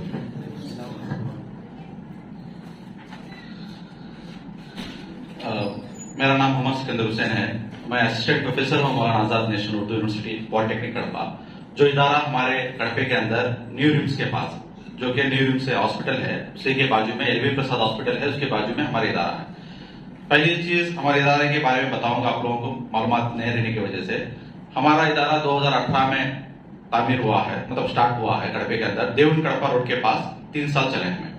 ये इदारा पॉलिटेक्निक के लिए है। ये इदारे के अंदर उर्दू मीडियम, मतलब उर्दू से जो ताल्लुक रखते हैं, उर्दू मीडियम या 10वीं जमात में उर्दू लैंग्वेज जो भी लेके पढ़े हैं वो लोगों के लिए दाखिला इसके अंदर होता है। और इसके अंदर क्या है, हमारे पास गवर्नमेंट ऑफ आंध्र प्रदेश की हुकूमत ने क्या करा, 10 एकड़ की जमीन दी है। कहाँ पे गवर्नमेंट जमीन 10 एकड़ के दिए हैं, 30 करोड़ का खर्चे से आके बिल्डिंग बनाया गया है। ये इदारा कंप्लीटली सेंट्रल गवर्नमेंट से चलने वाला इदारा है, कि प्राइवेट नहीं है, स्टेट गवर्नमेंट वाले इसमें इन्वॉल्व नहीं है, पूरा कंप्लीटली सेंट्रल गवर्नमेंट और एमएचआरडी वालों के जरिए से इदारा चलता है। और इदारे के अंदर ये इदारे की बुनियाद कहां से हुई बोले तो 1918 में 1998 के अंदर जब पार्लियामेंट में एक्ट बना था, उसके बाद 2004 के अंदर गच्चीबोली के अंदर 200 एकड़ में मौलाना आजाद नेशनल उर्दू यूनिवर्सिटी तामीर की गई है। तो सेंट्रल यूनिवर्सिटी मतलब हेड क्वार्टर्स हमारा हैदराबाद के अंदर है, गच्चीबोली के अंदर। गच्चीबोली के अंदर 200 एकड़ में बनाया गया। उसके बाद इदारे के शाख बोलते ना, ब्रांचेस निकलते गए, उसी एक ब्रांच के नाम आके पॉलिटेक्निक ब्रांच हमारे पास कड़पे के अंदर है। हमारे पॉलिटेक्निक ब्रांचेस 5 स्टेट्स में है। एक आंध्र प्रदेश में कड़पे में है, और बिहार में दरभंगा में है, ओडिशा में कटक में है, और कर्नाटका बेंगलुरु में है, और एक आके हैदराबाद में है। मतलब 5 जगह पे पॉलिटेक्निक हमारा इदारा कायम है। मतलब पॉलिटेक्निक हमें 5 जगह पे पढ़ सकते हैं तो गवर्नमेंट की तरफ से। तो ये यूनिवर्सिटी पॉलिटेक्निक बोल सकते हैं, इसका नाम क्या है, यूनिवर्सिटी पॉलिटेक्निक बोल सकते हैं। इसके अंदर क्या होता है, आप जब दाखिला लेना चाहते हैं तो इसके अंदर कंपलसरी उर्दू मीडियम या उर्दू लैंग्वेज होना जरूरी है। बिना उर्दू के इसके अंदर दाखिला मुमकिन नहीं है, ये कंडीशन है हमारी। अब मैं पढ़ाने जा रहा हूं, मैं कड़पे के रहने वाला हूं, मैं कड़पे में इंग्लिश मीडियम पढ़ा हूं, मगर उर्दू लैंग्वेज रहने की वजह से मैं आज लेक्चर के जैसा मैं काम कर रहा हूं यहाँ पे। तो बहुत से लोग क्या है उर्दू मीडियम बैकग्राउंड से आने वाले रहते हैं, हमारे बच्चे हो बच्चियां हो जो भी है, तो लोगों को क्या होता है जब इंग्लिश मीडियम स्कूल्स में जाएंगे या इंग्लिश मीडियम के अंदर जाएंगे तो वहां पे क्या होगा, ज्यादातर तेलुगु में पढ़ाया जाएगा। क्योंकि मैं प्राइवेट कॉलेज में काम करने की वजह से इंग्लिश और तेलुगु ज्यादा इस्तेमाल होता है, मगर उर्दू का इस्तेमाल नहीं होता। उसी तरह से हमारे कॉलेज में क्या होता है, उर्दू का ज्यादा इस्तेमाल होता है और इंग्लिश भी ज्यादा इस्तेमाल होता है। फर्स्ट ईयर में पूरा आपको उर्दू में ज्यादातर रहेगा सिलेबस। सेकेंड ईयर से क्या है, हमारा टेक्निकल बैकग्राउंड रहने की वजह से टेक्निकल टर्म्स को बदलाएंगे नहीं, सिर्फ टेक्निकली बात किया जाएगा। तो साथ में क्या है, उर्दू को लेकर चलना पड़ता है, तो उर्दू के साथ हम इंग्लिश भी सीख ले सकते हैं। तो सबसे पहली बात यह है, जब हमारा इदारा 2018 में कड़पे में स्टार्ट हुआ है, देवन कड़पे के पास 3 साल चलाया गया, उसके बाद यहाँ पे तामीरी काम स्टार्ट हुआ। 30 करोड़ से सेंट्रल गवर्नमेंट ने बिल्डिंग बनाई गई है। तो 30 करोड़ बनाने के बाद 2021 में हमें शिफ्ट हुए हैं। कहां से, देवन कड़पा रोड के पास से, बिल्डिंग के पास से, वो प्राइवेट बिल्डिंग थी, किराए की बिल्डिंग थी, हमारी खुद की बिल्डिंग आके 2021 में हमें शिफ्ट हुए हैं। तो हमारा इदारा अब कहाँ है, न्यू रिम्स के पास माउंटफोर्ड स्कूल के बाजू में 10 एकड़ में हमारा इदारा मौजूद है। तो आप लोगों को बोलने का मतलब ये है, जब आप 10th हो जाएगा, 10th होने के बाद आपको इंस्टेंट जॉब होना है। तो आपको जॉब होना है बोले तो 10th के बाद पढ़ेंगे तो जॉब नहीं आएगी, इंटर पढ़ेंगे तो जॉब नहीं आएगी, इंटर के बाद आपको डिग्री तो करना होगा, नहीं है तो आपको बीटेक इंजीनियरिंग या मेडिकल फील्ड जाने वाले मेडिकल फील्ड जा सकते हैं। नहीं सर, हम लोगों को इंस्टेंट जॉब होना है। अब हर एक के घर के हालात एक जैसी नहीं होती है, अलग अलग हिसाब से होते हैं। जो बच्चे पढ़ने में शौक रखते हैं तो आप पढ़ सकते हैं डिप्लोमा। डिप्लोमा बोले तो पॉलिटेक्निक बोलते हैं। पॉलिटेक्निक बोले तो क्या है, पॉली बोले तो क्या है, मुकम्मल बहुत सी चीजें हैं, टेक्निकल एजुकेशन होता है, मतलब पूरे चीजें टेक्निकल के एक जगह पे मौजूद होने वाली चीज को पॉलिटेक्निक बोलते हैं। उसके अंदर कोर्सेज का नाम है डिप्लोमा। डिप्लोमा मतलब 3 साल का कोर्स है या 2 साल का कोर्स है या 6 महीने का कोर्स है, इस तरह का होता है। तो हमारे पास जब डिप्लोमा कोर्सेज आएंगे, हमारे पास 4 ब्रांचेस है कड़पे के अंदर। 4 ब्रांचेस कौन से है बोले तो हमारे पास पहला ब्रांच है सिविल इंजीनियरिंग। जो आपको मालूम है सिविल इंजीनियरिंग का काम क्या है, घर बनाना, जो भी चीज तामीरी काम जो भी है वो सिविल इंजीनियरिंग वाला कर सकते हैं। दूसरा हमारे पास क्या है, मैकेनिकल इंजीनियरिंग। मैकेनिकल इंजीनियरिंग क्या है, मशीनरीज हो, जो भी ऑटोमोबाइल्स हो, जो चीज भी बनाना चाहे तो मशीनरीज के हिसाब से बना सकते हैं। तीसरा है diploma in April technology. April technology बोले तो टेक्सटाइल इंजीनियरिंग, तो कपड़ा कैसा बना सकते हैं, कपड़ा किस तरह होता है, कपड़े की फैशन डिजाइनिंग जिस तरह बोलते हैं, उसी हिसाब से हमारे पास अपरेल टेक्नोलॉजी है। चौथा क्या है, diploma in electrical electronics engineering. मतलब ये 4 में, चौथे में क्या है, करंट कैसा बनता है, कैसा ट्रांसफर होता है, हमारे घर तक कैसा करंट आता है, ये सब चीजें इसके अंदर मौजूद होते हैं। तो हमारे पास 3 साल का कोर्स है, 6 सेमेस्टर्स होते हैं। 3 साल के अंदर हमारे पास 6 सेमेस्टर में, हर ईयर में 2 सेमेस्टर्स होते हैं। तो इसके अंदर दाखिला लेना कैसा बोले तो हमारे पास क्या है, एंट्रेंस एग्जाम होता है, ऑल इंडिया एंट्रेंस एग्जाम। हर बंदे को इसके अंदर दाखिले ले सकते हैं। इसके अंदर कंपलसरी आप एंट्रेंस एग्जाम लिखना जरूरी होता है, वो भी मौलाना आजाद नेशनल उर्दू यूनिवर्सिटी से की जानिब से एंट्रेंस एग्जाम लिखाया जाएगा। तो ये एग्जाम कहाँ पे लिखते हैं, हर पूरे इंडिया में एक ही दिन चलता है एग्जाम। जैसे कड़पा हमारा सेंटर है, कड़पे के अंदर भी आपके एग्जाम लिख सकते हैं। बिहार में चलता, दिल्ली में चलता, हर जगह इंडिया में हर कोने में एक सेंटर मौजूद है। उधर पे कोई भी बंदा बीएड भी कर सकता है, डिप्लोमा कर सकता है, बीटेक कर सकता है, जो ब्रांचेस चाहे वो कर सकता है। मगर डिप्लोमा के लिए कड़पा के अंदर भी एक सेंटर है, वो सेंटर के अंदर कड़पे के अंदर भी एग्जाम लिख सकते हैं। तो इसके अंदर एक प्रोसीजर ये होता है, जब आप इसके अंदर दाखिला लेना चाहते हैं, जो एलिजिबल कैंडिडेट्स होते हैं वो लोग पहले एप्लीकेशन फिलअप करना है। तो लड़कियों के लिए 350 रुपए लेके एप्लीकेशन फिल किया जाएगा, लड़कों के लिए 550 रुपए लेके एप्लीकेशन फिल किया जाएगा। तो इसके अंदर ज्यादा चीजों की जरूरत नहीं होती है, सिर्फ हमको होना है, फोटो होना है, 10th की हॉल टिकट होना है, आधार कार्ड होना है, घर वालों का रेशन कार्ड है तो रेशन कार्ड होना जरूरी है। तो इसके जरिए से हम क्या कर सकते हैं, एप्लीकेशन फिल करा सकते हैं। फिल करने के बाद आप लोगों को एंट्रेंस एग्जाम लिखाया जाएगा। जब एंट्रेंस एग्जाम लिखेंगे आपको रैंक्स दिया जाएगा, ऑल इंडिया रैंक्स आपको प्रोवाइड कर दिया जाएगा। रैंक्स के एतबार से आप जब एप्लीकेशन में सेंटर्स रखेंगे, आप जहां पढ़ना चाहते हैं, ऑप्शन दिया जाएगा, उस ऑप्शन के बुनियाद पे आपको सीट अलॉट किया जाएगा। तो कड़पे में सीट रखेंगे आप, तो आप कड़पे में सीट ले सकते हैं। सर मैं कड़पे में नहीं पढ़ना चाहती हूँ, मैं हैदराबाद में पढ़ना चाहती हूँ, तो आप हैदराबाद की चॉइस कर सकते हैं। हमारे पास मैं क्या बताया था, 5 जगह पे पॉलिटेक्निक मौजूद है। आप यहाँ वाले कहीं पे भी जा सकते हैं, कहीं है इस वाले यहाँ पे भी आ सकते हैं। अब हमारे पास ज्यादातर बिहार से, यूपी से, दिल्ली से बच्चे इधर से भी आ रहे हैं। अब हमारे थोड़े बच्चे क्या है हैदराबाद जाना चाह रहे हैं, बेंगलुरु जाना चाह रहे हैं, वहां पे भी जा सकते हैं। इंटरेस्ट तो एक ही है सबके लिए, 5 पॉलिटेक्निक के लिए भी इंटरेस्ट एक ही है। सर इसमें पढ़ने से क्या फायदा आपको बता दो उसके बाद। अब इसके अंदर आप इंटरेस्ट लिखेंगे, रैंक आएगा, रैंक के हिसाब से काउंसलिंग चलेगी, काउंसलिंग के बाद से आपको सीट अलॉट कर दिया जाएगा।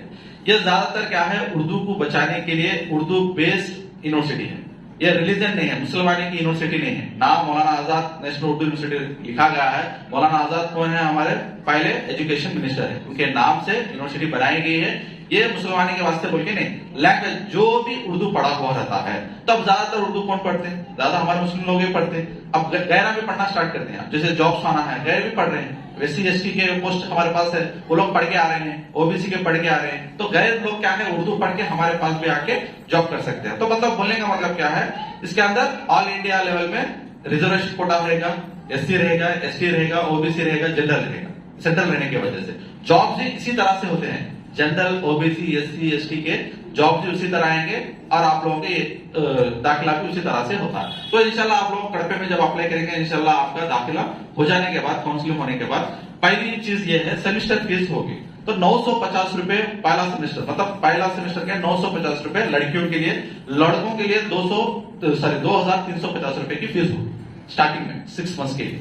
उसके बाद लड़कियों के लिए 2350, फिर लड़कों के लिए 2350। स्टार्टिंग में सिर्फ एक ही बात, आप लोगों को 1500 रुपए की फीस माफ है लड़कियों के लिए। ये हमारा नहीं, गवर्नमेंट से आपको दिया गया लड़कियों को पढ़ाने के लिए। इसकी मेन वजह क्या है, हमारे मुस्लिम जो भी लड़के और लड़कियां हैं पढ़ाई छोड़ रहे हैं, उन लोगों को सामने लेके जाने के लिए गवर्नमेंट ने क्या किया, लड़कियां पढ़ते नहीं है उनके लिए थोड़ा बहुत अमाउंट आके आपको कम करने की कोशिश करके आप लोगों को पढ़ाने के लिए कोशिश करते हैं। इसके वजह से क्या होता है, आप जब पढ़ना चाहते हैं तो तकरीबन 3 साल का कोर्स है। 3 साल में आपको क्या होगा, 13,000 रुपए का खर्चा आप लोगों का आएगा, लड़कों को 15,000 का खर्चा आएगा। तो सर ये खर्चा आ रहा है ना सर, पैसा बाहर के कॉलेजेस में ऐसा खर्चा नहीं आता है। तो बाहरी कॉलेजेस में बिल्डिंग फीस, ये फीस सब लेते हैं। हमारे पास क्या है, वन टाइम फीस, एग्जाम हो जो भी चीज हो, आप अपने एटीएम कार्ड से आपको एक आईडी दिया जाएगा, वो आईडी में ही आप पे कर सकते हैं। ना कॉलेज में 1 रुपया देना है, ना कॉलेज में से 1 रुपया लेना है। अब जो भी करना है ऑनलाइन ट्रांजेक्शन आप लोगों को रहता है। उसके बाद आप लोगों को स्कॉलरशिप आएंगे, स्कॉलरशिप भी कॉलेज वालों से ताल्लुक आते हैं। आप जो पेपर लगा के स्कॉलरशिप अप्लाई करेंगे उस पर हम साइन करके दे देंगे, तो आपको स्कॉलरशिप भी मिलेगी। अब आप लोगों को डाउट आ सकता है, सर हम कड़पे में है ना, कॉलेज रिम्स के पास है, आप कैसा आना है बोल के आप बोल सकते हैं। तो इसके लिए भी हम ये साल से इंशाल्लाह हम बात किए हैं कमिश्नर साहब से, कलेक्टर साहब से भी। लड़कियां नहीं आ रहे हैं हमारे पास दूर की वजह से, लड़के भी नहीं आ रहे हैं दूर की वजह से बोले तो वो लोगों ने बस का इंतजाम करने के लिए वादा दिए हैं। और बसेस पे हम बात कर रहे हैं, जो केंद्रीय विद्यालय है हमारे कॉलेज के थोड़ी दूर में केंद्रीय विद्यालय है, स्कूल है, जो स्कूल गवर्नमेंट की स्कूल, सेंट्रल गवर्नमेंट की स्कूल है वो भी। तो बसेस को हमारे बच्चों के लिए भी अरेंज कर दिए, सर हम बच्चों को उसमें अरेंज कर सकते हैं। उनको बोलने के बाद वो लोगों ने क्या है मान लिए हैं। तो हम लोगों क्या है, जून के बाद से स्कूल खुलती, हमारे कॉलेज भी अगस्त जुलाई एंड में स्टार्ट होती। जब आप गवर्नमेंट का बस का पास हम अप्लाई करेंगे, आपको बस का पास लेके जो केंद्रीय विद्यालय बसेस जो मेन रोड के ऊपर से आपके घरों के पास से जाते रहते हैं, वो बसेस में पास दिखा के चढ़ेंगे तो कॉलेज के साइड में आपको खड़ा कर दिया जाएगा, वहां से उतर के आप आ सकते हैं। जाने का इंतजाम भी इंशाल्लाह हम लोग करने की कोशिश कर रहे हैं, मगर तादाद होना जरूरी है। तादाद माने हमारे कॉलेज के अंदर, जो कॉलेज कड़पे के अंदर बनाई गई है, एक बड़ी नियामत है हमारे पास। एक मुस्लिम बोलने के लिहाज से क्या है, हमारे पास एक गवर्नमेंट का इदारा है, प्राइवेट नहीं है। प्राइवेट कब बंद कर डालती की, कब खोलती की, क्या है कि नहीं मालूम। मतलब सिचुएशन हमारे पास, जैसे कि मदीना कॉलेज थी, मैं पढ़ाता हूँ कॉलेज में। अब कॉलेज की हालत क्या है, खंडर बना के छोड़ दी, मतलब चल नहीं रहे। तईब कॉलेज है, ढकल रहे, मतलब चल नहीं रहे, मतलब मुस्लिम इदारे बंद हो रहे हैं। ये जो इदारा है सेंट्रल गवर्नमेंट का इदारा है, तो ये इदारे को बचाने की जरूरत किसकी है, हमारी है। अब मैं आने की वजह भी क्या है, अब हमको क्या है, नहीं गए तो भी तनख्वाह मिलेगी, घर में बैठ के सो गए तो भी तनख्वाह मिलेगी, तनख्वाह तो मिलती है इसकी। मगर हमारा मकसद क्या है, हमारे कौम के बच्चे, जो हमारे एरिया के जो बच्चे हैं, पढ़ाई करें तो आगे जाके उनकी मुस्तकबिल अच्छा बन सकता है। अब हमारे लोग क्या है, बाबा टायर पंचर है तो कहाँ हजरत कहाँ पढ़ाना मैं, और बच्चा हमारे दुकान को जाता। अब थोड़े बच्चे के कौन तो पेरेंट्स रहते हैं, कौन तो भाई, कौन तो रहते कुवैत में ड्राइवर का काम करके 20,000 30,000 कमाते हैं। उनको देख के बच्चे भी क्या होता है, मैं भी जाकर कमाता हूँ, क्या करना है यहाँ पढ़ ले क्या आता। तो तालीम के बारे में क्या है, पेरेंट्स भी क्या है ज्यादा अवेयरनेस नहीं करते हैं। कौम के लोगों पे क्या है, आजू बाजू में जो माहौल बना हुआ रहता है, खुद एक जने क्या है कमाता है, नहीं क्या मैं भी कमाता हूँ। पढ़ने को आगे बढ़ना अलग है, नहीं पढ़ने से आगे बढ़ना अलग है। तो हमारे पास पैसा रहा तो कभी भी खत्म हो सकता है, इल्म रहा तो खत्म नहीं होता है कभी भी। क्या मेरा एग्जाम्पल मैं बताता हूँ, जनरल एग्जाम्पल। मैं इंटरमीडिएट बीटेक जब मैं 10th पढ़ा था, उर्दू लैंग्वेज लेके पढ़ा, तकरीबन 20 साल पहले पढ़ा था।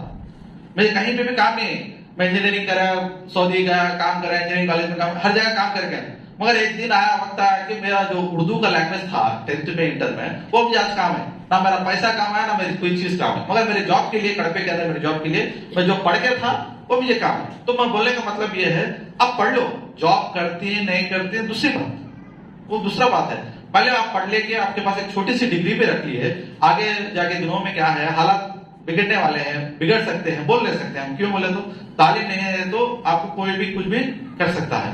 तो बोलने का मतलब आप पढ़ाई करो, इंशाल्लाह आप लोगों को जॉब करने वालों को जॉब कराने की हमें सहूलत अदा करेंगे। नए जॉब करते हैं तो आपका एटलीस्ट आपके पास डिग्री तो रहेगी, आपके पास पॉलिटेक्निक की डिग्री की वजह से आपके जो खरियाओं के पास सचिवालय में है, सेक्रेटरीज है, इसमें पूरे जो भी एम्प्लॉयज इंजीनियरिंग एम्प्लॉयज है पूरे डिप्लोमा बेस्ड एम्प्लॉयज है, नॉट ए बीटेक एक और दो पोस्ट है, बाकी के पूरे डिप्लोमा बेस पे ही पढ़े हैं। अब इसके बाद आपको डाउट आ सकता है, सर हमें पढ़ लेना, सर उर्दू मीडियम में पढ़ने के बाद हम लोगों को जॉब मिलती क्या? तो आप लोगों को जॉब जरूर मिलती, क्योंकि हम आपको इस तरह काबिल बनाएंगे, ना कि उर्दू मीडियम वाला भी इंग्लिश मीडियम में जाए, आखिरी में जाने के बाद उर्दू मीडियम वाला भी इंग्लिश मीडियम के मुकाबले में हो सकता है। आपको एक छोटा सा एग्जाम्पल, हमारे पास बिहार के 4 बच्चे थे, मदरसा बैकग्राउंड, हाफिज कुरान थे।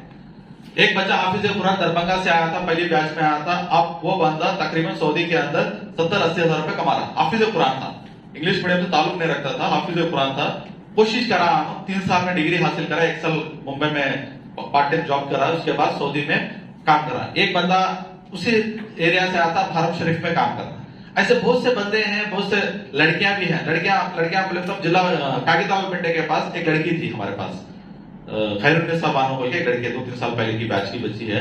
अब प्रेजेंट उन्हें आदित्य बिरला ग्रुप बोल के टेक्सटाइल कंपनी है पुलिवंदला में, मैं परसों गए थे हम देखने के लिए, तो उसमें आके सुपरवाइजर का काम कर रहे हैं। तो वो लोग कंपनी वाले भी क्या बोल रहे हैं, लड़कियां पढ़ के आए तो सर हमको बोलो, हम जॉब देते हैं। अब कड़पे में भी आपको इंडस्ट्रियल एस्टेट में जॉब्स आने के भी चांसेस है, इंडस्ट्रियल एस्टेट बन रहा है यहाँ पे परती के पास, उधर पे भी इंजीनियरिंग के जॉब्स मिलने वाले हैं। मैकेनिकल का एक बंदा था हमारा, मुस्पल स्कूल पढ़ के बाहर निकला था, निकल के पढ़ने के बाद उसके घर के हालात के हिसाब से सुनार काम को चलेगा। मैं बोला पढ़ने के बाद तो सुनार काम को गया कहीं, बोले तो सर रास्ता मालूम है।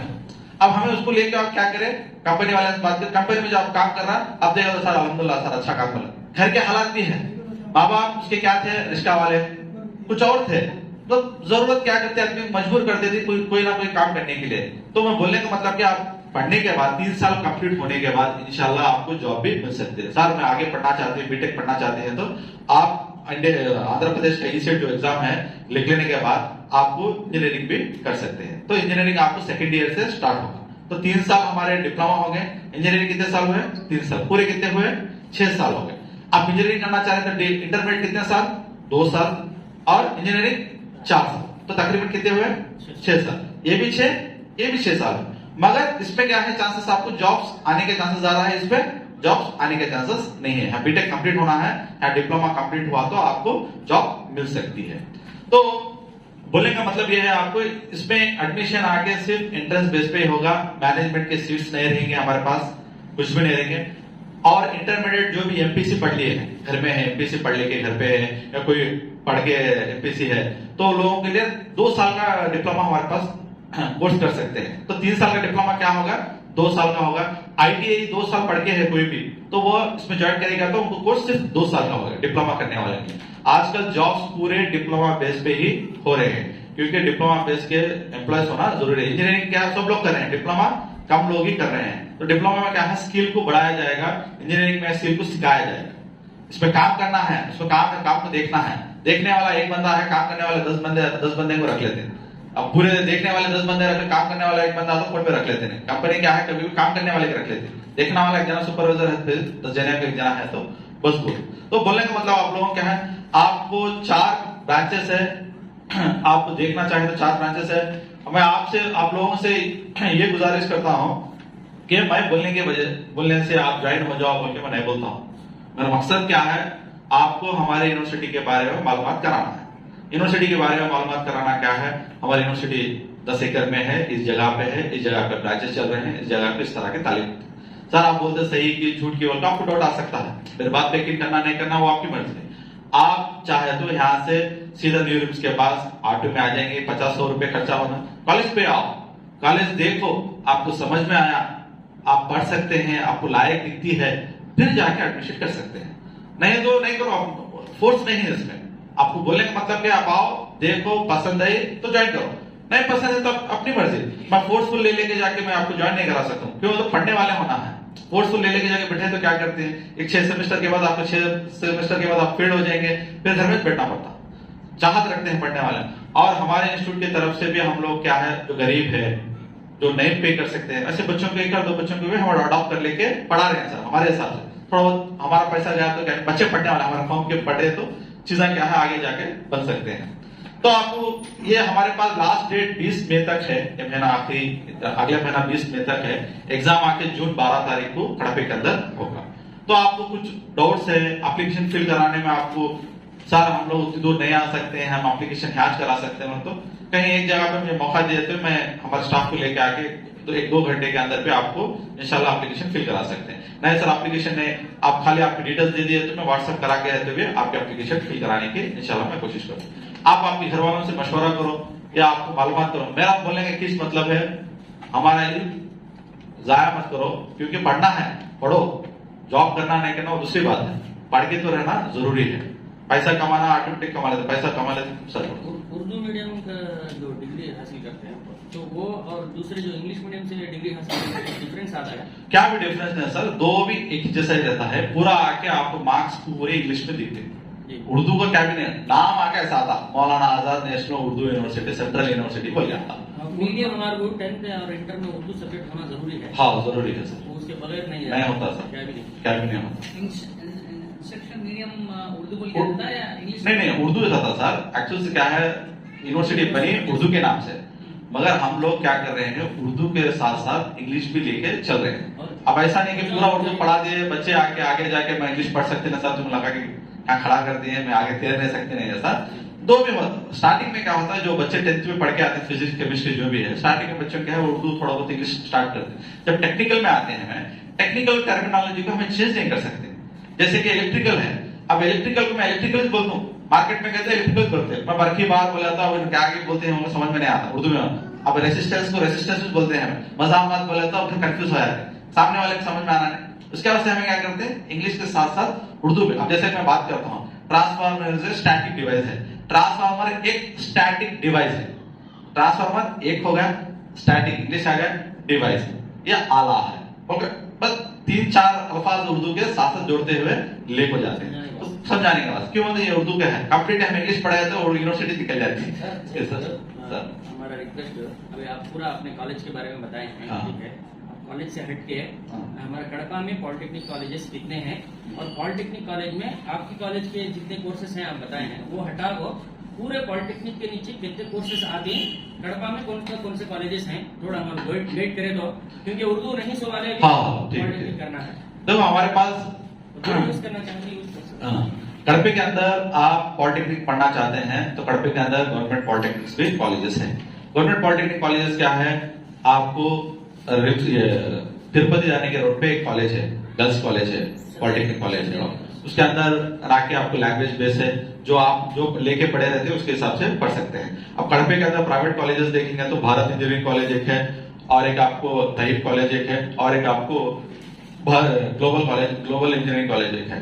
3 कॉलेजेस है, और कड़पे के अंदर इस साल से 3 या 4 कॉलेजेस इंजीनियरिंग कॉलेजेस भी ज्वाइन कर लिए हैं पॉलिटेक्निक में। तो जैसे कि अन्नामाचार्य कॉलेज एक है, KLM कॉलेज एक है, और एक आपको KLM में कॉलेज एक है, श्रीनिवासाई कॉलेज है। मतलब प्राइवेट कॉलेजेस वाले भी क्या करें, बीटेक एडमिशन ना रहने की वजह से डिप्लोमा स्टूडेंट्स को अडॉप्ट करने के वास्ते स्टार्टिंग की डिप्लोमा रख रहे हैं उनके पास। अब उनके पास ब्रांचेस कौन से रहते हैं, तो कॉमन ब्रांचेस सबके पास रहने वाले ब्रांचेस मैकेनिकल इंजीनियरिंग किसके पास, जिसके पास मशीनरीज होते हैं उनके पास मैकेनिकल इंजीनियरिंग रहते हैं।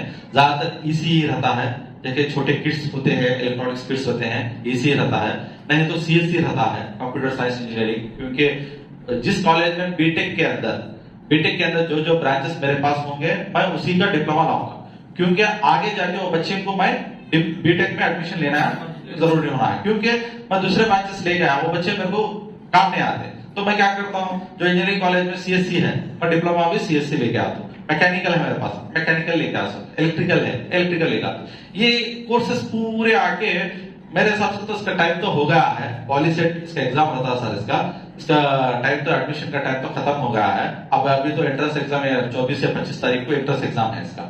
अब इसका अप्लाई करने के लिए आपके लिए चांस नहीं है, चांस सिर्फ हमारे कॉलेज का है। मगर आप इसके अंदर जाना चाह रहे हैं तो स्पॉट एडमिशन रखेंगे तो जा सकते हैं। इसके अंदर तकरीबन 25,000 रुपए की फीस होती है बाहर के। अब हमारे कॉलेज में 15,000 रुपए गवर्नमेंट की फीस, यूनिवर्सिटी फीस बोला। अब कड़पे के अंदर जो कॉलेजेस है इसके अंदर पे करना है, मैनेजमेंट सीट में जाना है तो मैनेजमेंट की सीट भी हो या कन्वीनर सीट हो, उसकी फीस आके 25,000 रुपए होती है। अब 25,000 रुपए कैसा देंगे? जब आप इंटरेस्ट लिखेंगे, आपको रैंक आएगा, आपको काउंसलिंग के जरिए से कोई तो आप कॉलेज अडॉप्ट कर लेंगे, तब आके फीस रिइंबर्समेंट होगा।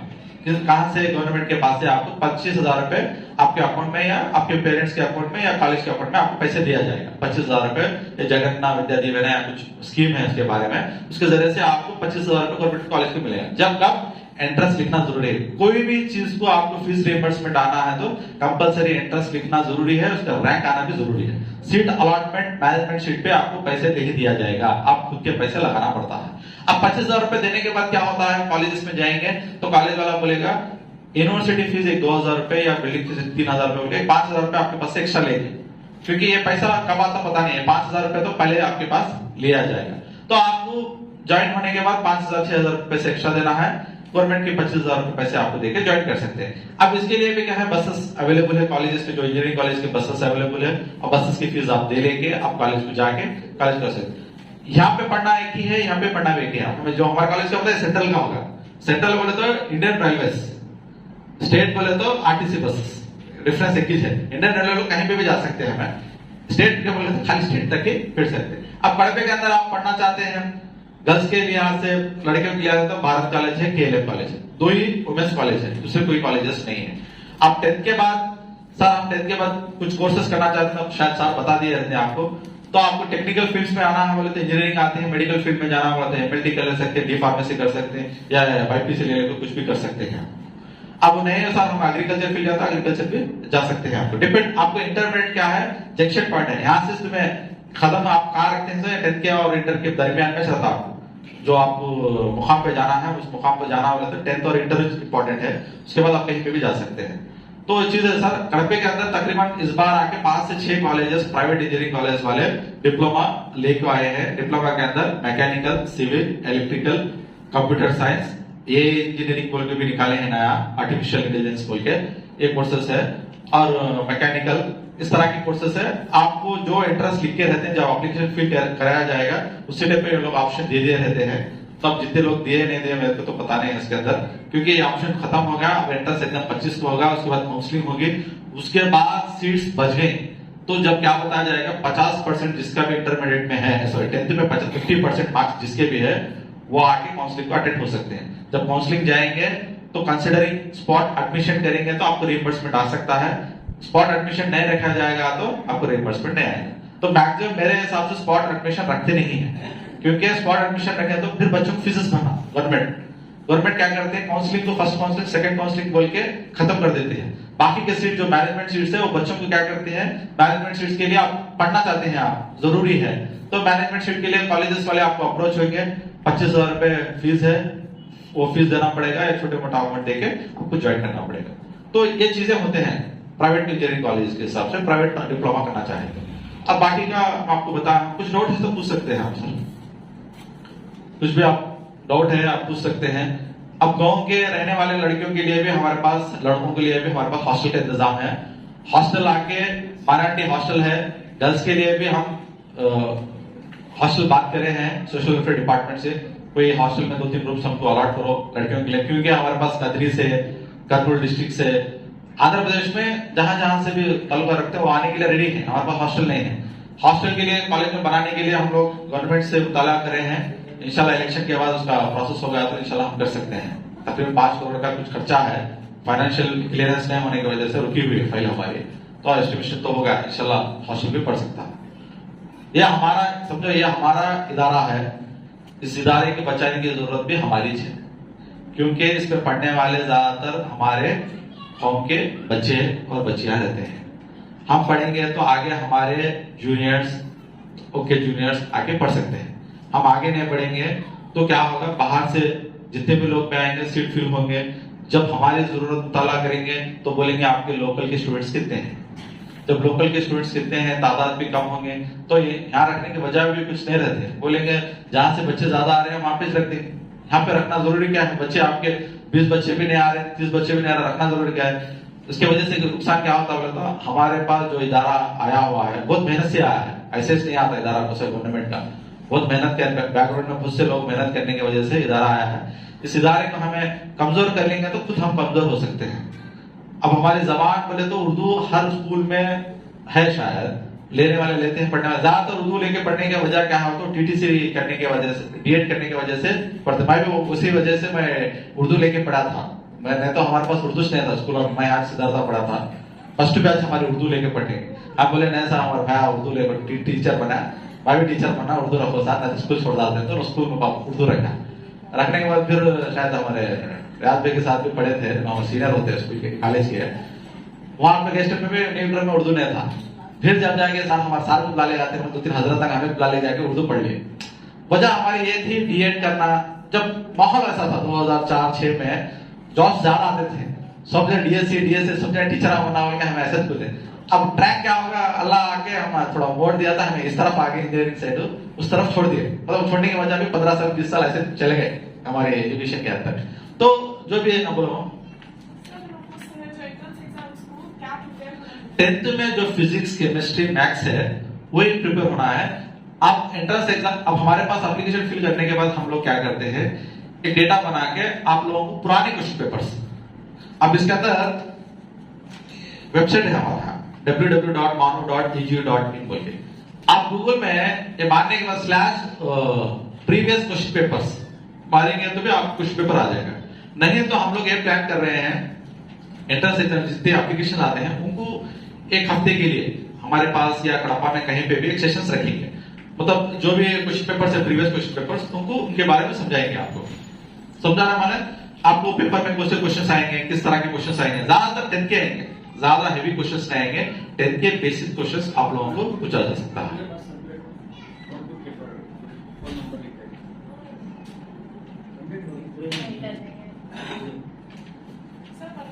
बोलो तुम ना IIT IIIT के लिए आके तुम्हें एंट्रेंस एग्जाम लिखना जरूरी होता है। IIT IIIT के लिए, अब IIIT के लिए आपको मार्क्स के बेस पे आपको मिल रहा है यहाँ पे, अब मेरिट बेस पे मतलब आपको मार्क्स आएंगे, मेरिट बेस पे एप्लीकेशंस का रिलीज किया जाएगा, उसके हिसाब से आपको IIIT में एडमिशन मिल जाएगा। IITs के लिए आके आफ्टर इंटरमीडिएट आपको ज्वाइन करना पड़ेगा। क्यों बोले तो IIIT क्या है, हमारे पास आंध्र प्रदेश में सब कोटा है, इसके लिए आपको इसमें मैक्सिमम मार्क्स आने के बाद आप अप्लाई करेंगे तो आपको फ्री ऑफ एजुकेशन आपको IIT में मिल सकता है। तो आपको चांस मिल रहा है तो आप कर सकते हैं, क्योंकि बेटरमेंट है, क्योंकि हमको एक अच्छे इदारे में पढ़ेंगे तो आपको जॉब भी जल्दी मिल सकती है। इंजीनियरिंग कंप्लीट तक आपका जो भी खर्चा है वहां पे लग सकता है।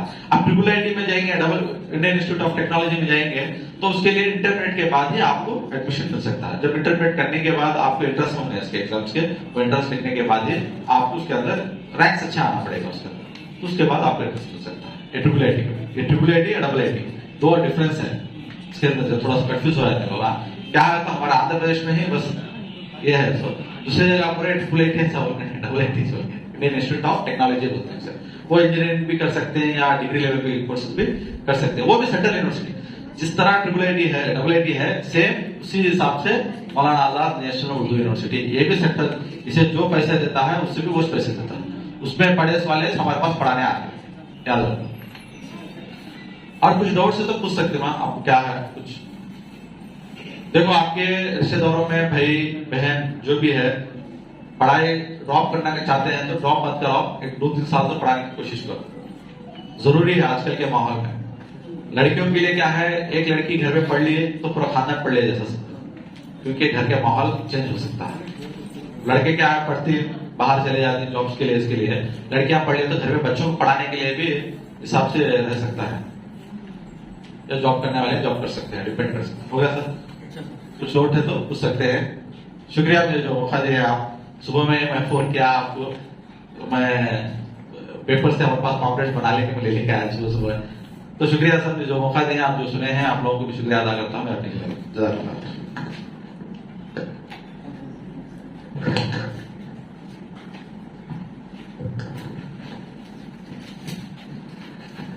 शुक्रिया सर, बहुत बहुत शुक्रिया कि आप अच्छी इन्फॉर्मेशन दिए हैं और थैंक यू फॉर ऑल, आप जो लोग अटेंड करे हैं और नॉलेज लिए हैं।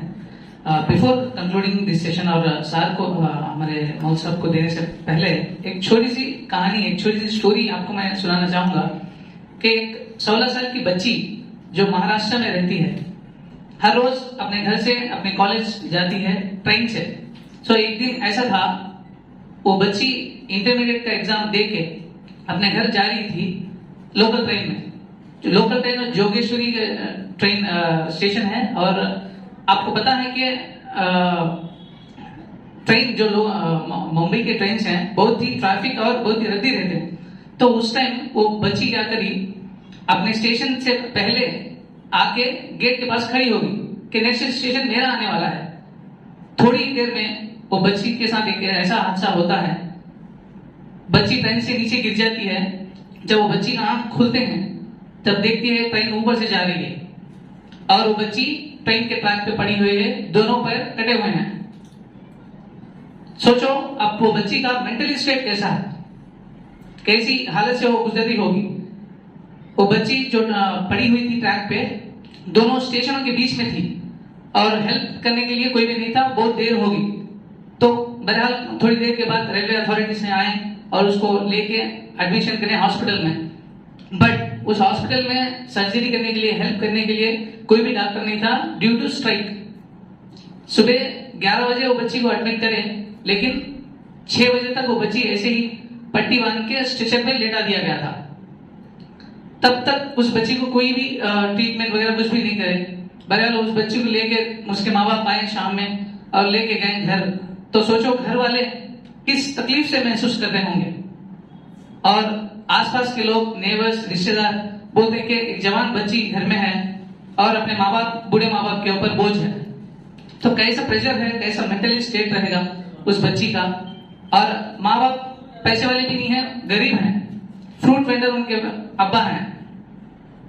तो उस बच्ची की अम्मी ने बताया कि अल्लाह हमको अशरफुल मखलूकात बनाया, कि हमको गैब का इल्म नहीं है कि अल्लाह हमको अगर पैदा किया और हमारे साथ कुछ हादसा हुआ, आजमा रहे, तो उसके पीछे कोई ना कोई रीजन होगा। तो उस बच्ची ने करेज लिया और हौसला, हिम्मत से नेक्स्ट ईयर का जो इंटरमीडिएट एग्जाम है दिया व्हील चेयर पे, अल्हम्दुलिल्लाह क्लियर किया। फिर एग्जाम, एंट्रेंस एग्जाम दिया सीट का, उसमें Maharashtra, all over Maharashtra 3rd rank हासिल किया अल्हम्दुलिल्लाह। देन उस बच्ची खुशी हो गई कि मुझे अब एडमिशन मिल जाएगा एमबीबीएस में। बट अभी भी उस बच्ची का स्ट्रगल कम नहीं हुआ कि before admission into MBBS counselling होती है कि how much disability you are. तो उस बच्ची की डिसेबिलिटी 89% थी, but as per law 40 to 70% disabilities can acceptable to admission into MBBS। तब उस बच्ची की हालत ऐसी होगी कि डिस्करेज मिल रहा है कि तुम नहीं कर सकती, तुम्हारा साथ नहीं होगा। बट उस बच्ची ने हिम्मत के साथ बॉम्बे हाई कोर्ट में केस किया अगेंस्ट मेडिकल काउंसिल। सोचो एक बार, एक बच्ची जो 17 साल की थी, हिम्मत से अल्लाह के ऊपर भरोसा करके, सिर्फ और सिर्फ अल्लाह के ऊपर भरोसा करके और माँ बाप का सपोर्ट लेके बॉम्बे हाई कोर्ट में केस किया। उस केस का चलता रहा और वो बच्ची जाती रही। लेकिन एक ऐसा दिन आया जिस दिन जज ने देखा कि बच्ची इंडिविजुअल सिंगल अपने क्लचेस लेकर उसी ट्रेन में जो आ रही है, जो ट्रेन उसके पैर ले लिए। उस दिन जज के दिल में अल्लाह ताला ने इरादा डाला कि इसके फेवर में जजमेंट मिल गया अल्हम्दुलिल्लाह। आज वो बच्ची डॉक्टर रोशन जहां शेख, मुसलमान बच्ची। सोचो एक बार, एक बच्ची जो दोनों पैर के माजूर हैं बट डॉक्टर बनी है। बट यहां भी उनका जो स्ट्रगल है कम नहीं हुआ। After completion of MBBS she has attended NEET UG. फिर भी एमडी करने के लिए उसको रोका गया कि आप डिसेबल हो, आपके दोनों पैर नहीं है, आप एमडी नहीं कर सकते। अब देखो अल्लाह की मदद कैसे आती है, गैब से। उसको एक एमपी ने बुलाया जो बीजेपी के एमपी हैं। उस बच्ची के खातिर डायरेक्ट दिल्ली जाकर पार्लियामेंट में कॉन्स्टिट्यूशन को चेंज करते हैं। भाई union minister union health minister JP Nadda जो बीजेपी के चीफ हैं, अल्हम्दुलिल्लाह अल्लाह ताला की गैबी मदद जब आती है तो अल्लाह ताला फैसले बदल देता है। तो एक छोटी सी बच्ची जो 16 साल की थी, माजूर थी, अल्हम्दुलिल्लाह आज एमडी डॉक्टर है अल्लाह की गैबी मदद से। सो इस छोटी सी मॉरल स्टोरी के पीछे हमको एक सीख है।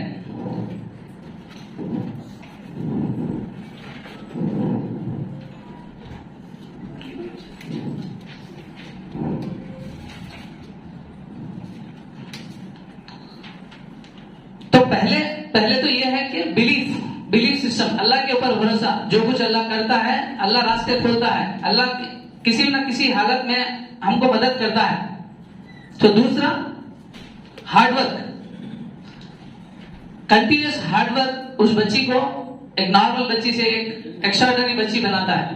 तीसरा पैशन टुवर्ड्स एजुकेशन, अगर हमको पैशन है, कुछ करने की ठान ली तो करना है, इंटरेस्ट है, तो हम इम्पॉसिबल चीज को भी पॉसिबल कर सकते हैं। फोर्थ वन परसिवरेंस, चाहे कुछ भी हो जाए, चाहे कुछ भी डिफिकल्टीज आ जाए, रास्ते में डिफिकल्टीज आ जाए, हमारे अपोजिट कोई खड़े हो जाए, but we should not deviate our path. अगर हमने ठान ली है करना है तो करना है किसी भी हालत में। तो ये 4 चीजें हम उस बच्ची की स्टोरी से सीख सकते हैं। उम्मीद है आपको भी इस बच्ची की स्टोरी आपको समझ आई होगी, आप इस बच्ची से टेक अवे ले होंगे। और thank you for your patience listening, और आप यहाँ पे आके बहुत सारी नॉलेज गेन कर रहे हैं और बहुत सारी बातें सुने हैं, शुक्रिया।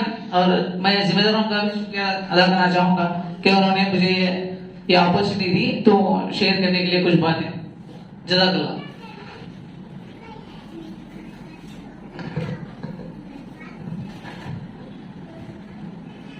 अस्सलामु अलैकुम वरहमतुल्लाहि वबरकातुहू। अल्हम्दुलिल्लाह वस्सलातु वस्सलामु अला रसूलिल्लाह, अम्मा बाद।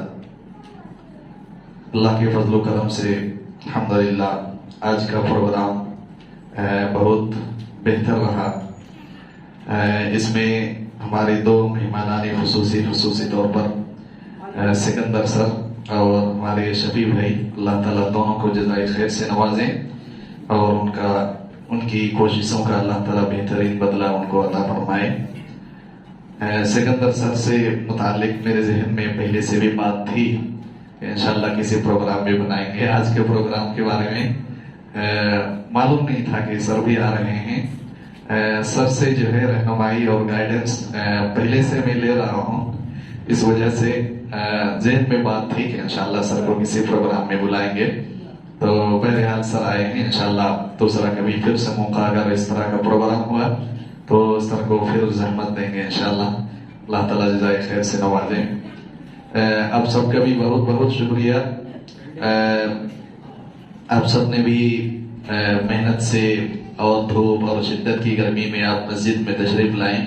हमें बहुत डर और खौफ था और दिल में इस तरह की बातें थीं कि पता नहीं हमारी माएँ बहनें या हमारी बच्चियां इस प्रोग्राम में शरीक हो सकती हैं या नहीं। बहरहाल अच्छी खासी तादाद अल्हम्दुलिल्लाह जमा हुई और अल्हम्दुलिल्लाह प्रोग्राम कामयाब रहा। इस मौके से चंद बातें मैं आपके सामने करके मैं अपनी बात को खत्म करूंगा। सबसे पहली बात, जो एक सवाल किया गया था कि इस तरह की जो एकेडमिक कोर्सेज हैं उनके साथ साथ अगर हम किसी आलिम कोर्स को अगर जानना चाहते हैं या सीखना चाहते हैं तो उसके लिए हमें क्या करना पड़ेगा।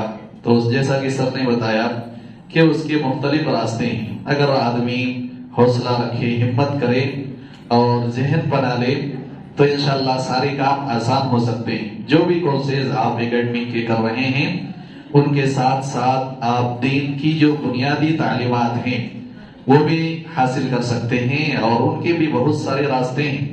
अल्हम्दुलिल्लाह कड़पा में भी कई जगह ऐसे मदारिस हैं जहाँ पे आप अपनी जो बुनियादी दीनी जरूरियात हैं उनको आप पूरा कर सकते हैं। एक पेंडा ही में मदरसा मरियम है, वहाँ पे दिन भर आप किसी भी वक्त जाके वहाँ के जो बुनियादी तालीमात हैं आप हासिल कर सकते हैं। और हमारी इस मस्जिद में भी अल्हम्दुलिल्लाह हर 4 शुम्बा के दिन 3 बजे से लेकर 4 बजे हर हफ्ते में चारशुम्बा के दिन सिर्फ औरतों के लिए ही प्रोग्राम मखसूस है और बिला किसी नागा हमारी माओ बहनों हमारी बच्चियों की तालीम और तरबियत के लिए और ये एहसास के साथ इस एहसास के साथ कि मर्दों से ज्यादा हमारी बच्चियों हमारे औरतों की तालीम की ज्यादा जरूरत है। इसलिए हम हमारी इस मस्जिद में अल्हम्दुलिल्लाह पिछले 2 साल से मुसलसल चारशुम्बे के दिन एक क्लास रखते हैं 1 घंटे का, ताकि जो बुनियादी तालीमात है वो आप तक पहुंच सके। इसलिए आप सबसे गुजारिश है कि ये जो चारशुम्बे के प्रोग्राम हैं इसमें शरीक होने की कोशिश करें। वो प्रोग्राम आज इस प्रोग्राम की वजह से नहीं रखा गया है, लेकिन आइंदा हफ्ते से पूरा साल वो प्रोग्राम चलेगा और इंशाअल्लाह इसका जो ये प्रोग्राम अभी तक यूं ही चल रहा था। जो मुअल्लिमात आती थी वो अपने हिसाब से कुछ चीजें जो जरूरत महसूस करती थी वो बता के जाती थी, लेकिन इंशाअल्लाह इस बार बाज़ाब्ता पूरे साल का एक सिलेबस तैयार किया जाएगा औरतों की बुनियादी दीनी जरूरियात के हिसाब से, और इंशाअल्लाह वो सिलेबस के हिसाब से आपके पास इंशाअल्लाह ये तालीमात पहुंचेंगी ताकि एक सिलसिला रहे और आपको ज्यादा से ज्यादा फायदा हो। और एक उसी सवाल से मुताल्लिक एक बात और जहन में आई कि इंशाअल्लाह अभी जो छुट्टियां शुरू होने वाली है गर्मियों की, इस गर्मियों की छुट्टी में हम लोग इस मस्जिद में 2 साल से समर कैंप रखते हैं। कॉमन बच्चे और बच्चियों के लिए रखा करते थे, लेकिन इंशाअल्लाह इस बार का फुल इरादा है कि इंशाअल्लाह हमारी औरतों के लिए हमारी बच्चियों के लिए सेपरेट ऊपर जो फर्स्ट फ्लोर है मुकम्मल इंशाअल्लाह सिलेबस के साथ उनके लिए एक समर कैंप रखेंगे। 10 दिन या 15 दिन जो भी इंशाअल्लाह बात तय होगी वो समर कैंप रखा जाएगा और हर समर कैंप के दरमियान क्लासों के दरमियान इंशाअल्लाह गाइडेंस की एक क्लास में इंशाअल्लाह बीच में रखेंगे ताकि आपको दीन का भी इल्म मिले और जो गाइडेंस से मुताल्लिक चीजें हैं एकेडमिक की चीजें हैं वो भी आप तक पहुंचे। इंशाअल्लाह इस पे हम लोग बात करके बाज़ाब्ता उसका ऐलान भी निकालने की कोशिश करेंगे। और साथ में यहाँ पे एक और चीज जिसकी तरफ रहनुमाई करना चाहते हैं वो ये है कि ये जो प्रोग्राम हमारी इस मस्जिद में हम लोगों ने सोचा है या रखा है, इसके पीछे कई मकासद हैं। उनमें सबसे पहला मकसद ये है कि हमारी कौम आगे बढ़े, हमारे बच्चे और बच्चियां हर मैदान में आगे आए और आमतौर पर जो इंटर या 10th करने के बाद हमारे बच्चे भी और बच्चियां भी अपने घरों में बैठ जाते हैं, ये नहीं होना चाहिए। इससे आगे भी हमें जो कोर्सेज हैं जो हम कर सकते हैं वो हमें करना चाहिए। मसाइल हर एक की जिंदगी में, हर एक अपने अपने एतबार से परेशान है, हर एक की जिंदगी में कुछ ना कुछ परेशानियां हैं, उनको झेलने के साथ साथ हमें इन कोर्सेज को भी कंप्लीट करने की कोशिश करनी चाहिए और ये हमारी कामयाबी के लिए भी जरूरी है और हिंदुस्तानी माहौल में जीने के लिए अपनी कौम को आगे बढ़ाने के लिए भी जरूरी है। जब तक हम सरकारी पोस्टों पे सरकारी ओहदों पे नहीं आएंगे तो अपने कौम के लिए ज्यादा कुछ कर भी नहीं कर सकते। इसलिए हमारी बच्चियों को भी आगे आने की कोशिश करनी चाहिए और जो भी मसाइल हैं उन मसाइल का सामना भी करना चाहिए और आगे की जो पढ़ाई है उनको भी जारी रखने की कोशिश करनी चाहिए। और इसी तरह से यहाँ पे एक चीज और जिसकी तरफ रहनुमाई सर ने भी जिसकी तरफ इशारा किया, कहा जाता है कि किसी एक लड़के को अगर पढ़ाया तो एक आदमी को पढ़ाया और अगर किसी औरत को पढ़ाया किसी बच्चे को पढ़ाया तो गोया कई खानदान को पढ़ाया गया, क्योंकि बच्चों की तालीम और तरबियत मर्दों से ज्यादा औरतों को करना होता है। और यहाँ के माहौल में तो आप मुझसे ज्यादा समझते होंगे, यहाँ के मर्द हजरात जो है इंटर और 10th करने के बाद बाहर हैं ज्यादातर। अब बच्चों की बच्चियों की तरबियत और उनकी तालीम की जिम्मेदारी मुकम्मल तौर पर माँ के ऊपर है। ऐसी सूरत में अगर हमारे पास इल्म नहीं है, हमारे पास अगर एजुकेशन नहीं है, तो ऐसी सूरत में हम अपनी बच्चियों की और अपने बच्चों की तरबियत भी नहीं कर सकते। अब इसी तरह से हमारी बच्चियों के लिए एक नसीहत और भी है और वो ये है कि हमें नहीं मालूम कि हमारी जिंदगी में क्या मसाइल आने वाले हैं, क्या परेशानियां आने वाली हैं। बहुत सारी ऐसे होती हैं, बहुत सारी ऐसे मुस्लिम बच्चियों के सामने इस तरह के मसाइल आते हैं कि आज शादी हुई 2 साल के बाद मिसाल के तौर पे उनकी किसी वजह से तलाक हो गई, शौहर का इंतकाल हो गया या कोई और मसला आया जिसकी वजह से शौहर से उनको जुदा होना पड़ा। अब जो है घर पे माँ बाप जब तक जिंदा हैं तब तक तो अपनी बच्चियों की किसी तरह से तरबियत वगैरह का इंतजाम करते हैं, लेकिन अगर माँ बाप नहीं है दुनिया में तो ऐसी सूरत में ये बच्चियां अपने माँ बाप के घर में, अपने भाई के घरों में भी बोझ बन जाती। भाई भी फिर उनके देखभाल के लिए और उनके ख्याल रखने के लिए तैयार नहीं होते। इसलिए बतौर एहतियात अपनी मुस्तकबिल को सोच के भी हमें पढ़ाई जारी रखना चाहिए। जैसा कि सर ने कई बार बताया कि आपको पढ़ के रखना चाहिए, आप आगे नौकरी करें या ना करें, आपको पढ़ना चाहिए। अगर आपके पास एजुकेशन है, आपके पास डिग्रियां हैं, बाई चांस अगर किसी वजह से आप अपने शौहर से जुदा हो गई हैं और आपके पास कुछ देखने वाले नहीं हैं, तो आप इन डिग्रियों की बेस पे अपनी जिंदगी गुजार सकते हैं। दूसरों के सामने हाथ फैलाने से अपने आप को बचा सकते हैं। आप देखें कितने मस्जिदों के सामने हमारे माशरे और समाज में शौहर के ना होने की वजह से, उनके पास डिग्रियां, एजुकेशन या कोई जॉब ना होने की वजह से वो दूसरों के यहाँ हाथ फैलाते हैं और अपनी जिंदगी गुजारते हैं, अपने बच्चों की तालीम और तरबियत के लिए कोशिशें करते हैं। इन चीजों को देखते हुए भी हमें एजुकेशन में आगे बढ़ने की कोशिश करनी चाहिए, पढ़ना लिखना चाहिए, जो भी मौके हमारे पास है उनका इस्तेमाल करना चाहिए। और उसके बाद एक आखिरी चीज जो मुझे करनी है वो ये है कि जिस तरह से हमारे लिए दुनियावी पढ़ाई जरूरी है, उसी तरह से हमें दीन से जुड़े रहना भी हमारे लिए बहुत जरूरी है।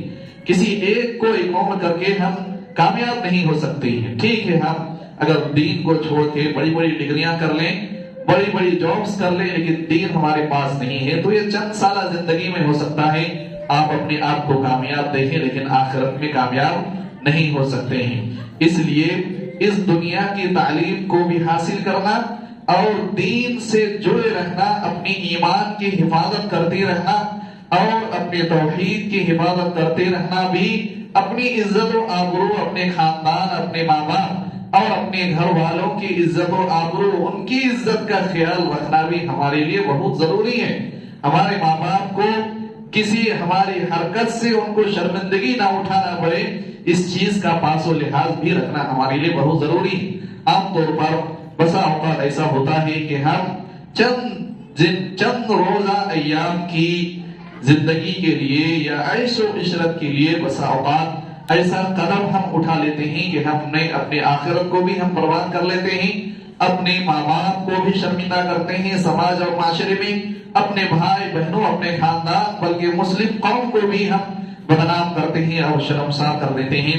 तो ये चीज हमारे लिए दुरुस्त नहीं है, बल्कि दीन पे जमे रहना, ईमान की हिफाजत करना, अपनी इज्जत और आबरू की हिफाजत करना और अपनी दीन से मुताल्लिक जो कम से कम इतनी चीजें, इतने नॉलेज जिनके जरिए से हम इबादतों को अंजाम दे सकें, नमाज पढ़ सकें, ज़कात अदा कर सकते हैं, रोजे के अहकाम मसाइल हैं, हज के अहकाम मसाइल हैं, तौहीद की बुनियादी चीजें हैं, कम से कम इतनी चीजें हम सीखें, जाने, ताकि हम एक इस्लामी जिंदगी गुजार सकें। इतना इल्म हासिल करना भी हमारे लिए जरूरी है।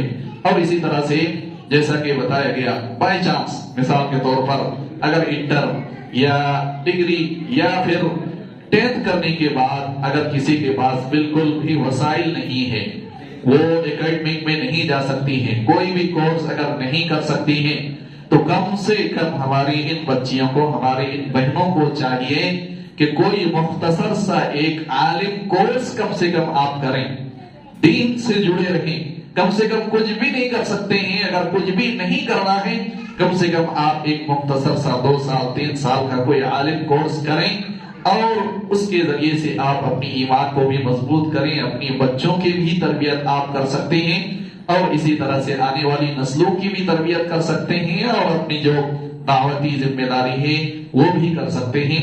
इसलिए जो दीनी तालीम है उससे भी हमें जुड़े रहना, उनको भी जगह देना, उनके लिए भी वक्त निकालना हम सबके लिए जरूरी है। और एक आखिरी बात आपसे करके मैं अपनी बात को खत्म करूंगा, वो ये है कि ये आज का प्रोग्राम हमारा सबसे पहला प्रोग्राम था। इसमें एक तो हमें डर था कि पता नहीं बच्चे आएंगे या नहीं, अल्हम्दुलिल्लाह कुछ तादाद आई है लेकिन इसमें हम मुतमईन नहीं है, इस तादाद पे हमें अभी भी इत्मीनान नहीं है। बल्कि जिस हिसाब से ऐलान किया गया, ऐलान निकाला गया, सारी मसाजिद में नोटिस भेजे गए, सारी मस्जिदों के जिम्मेदारों से बात की गई कि आप अपनी मसाजिद में ऐलान कराओ इस प्रोग्राम के लिए।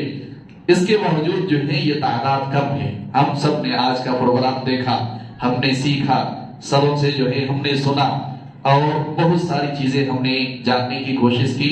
अब हमारी एक जिम्मेदारी ये भी बनती है कि हमारी इस मस्जिद से कोई भी प्रोग्राम अगर बच्चियों या औरतों के लिए समाज की शक्ल में हो या इस तरह के कैरियर गाइडेंस से मुताल्लिक हो या दीनी कोई भी प्रोग्राम से मुताल्लिक अगर ऐलान निकाला जाए तो खुद भी आप शामिल होने की कोशिश करें। अपनी सहेलियों को, अपनी बहनों को और आसपास जो दूसरी लड़कियां हैं उनको भी लाने की कोशिश करें। हो सकता है आपके साथ आने से वो भी बहुत सारी चीजें सीखें और आपके लिए भी ये नजात का जरिया बने। अल्लाह ताला से दुआ है कि अल्लाह ताला हम तमाम लोगों को दुनिया और आखिरत हर जगह अल्लाह ताला कामयाब बनाए।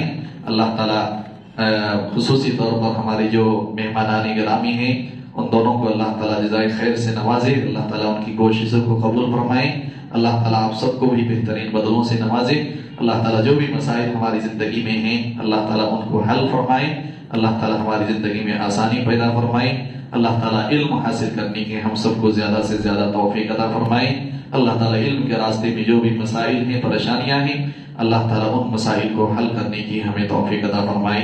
आमीन। सुब्हानकल्लाहुम्मा रब्बना व बिहम्दिक अशहदु अन ला इलाहा इल्ला अंता अस्तगफिरुका व अतूबु इलैक।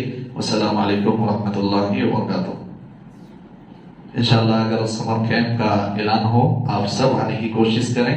समर कैंप में इस्लामिक क्लासेस भी होंगी और इसी तरह से गाइडेंस की क्लास भी बीच बीच में रखा जाएगा इंशाअल्लाह। अस्सलाम वालेकुम व रहमतुल्लाह। टाइम मेंटेन करने की कोशिश करें।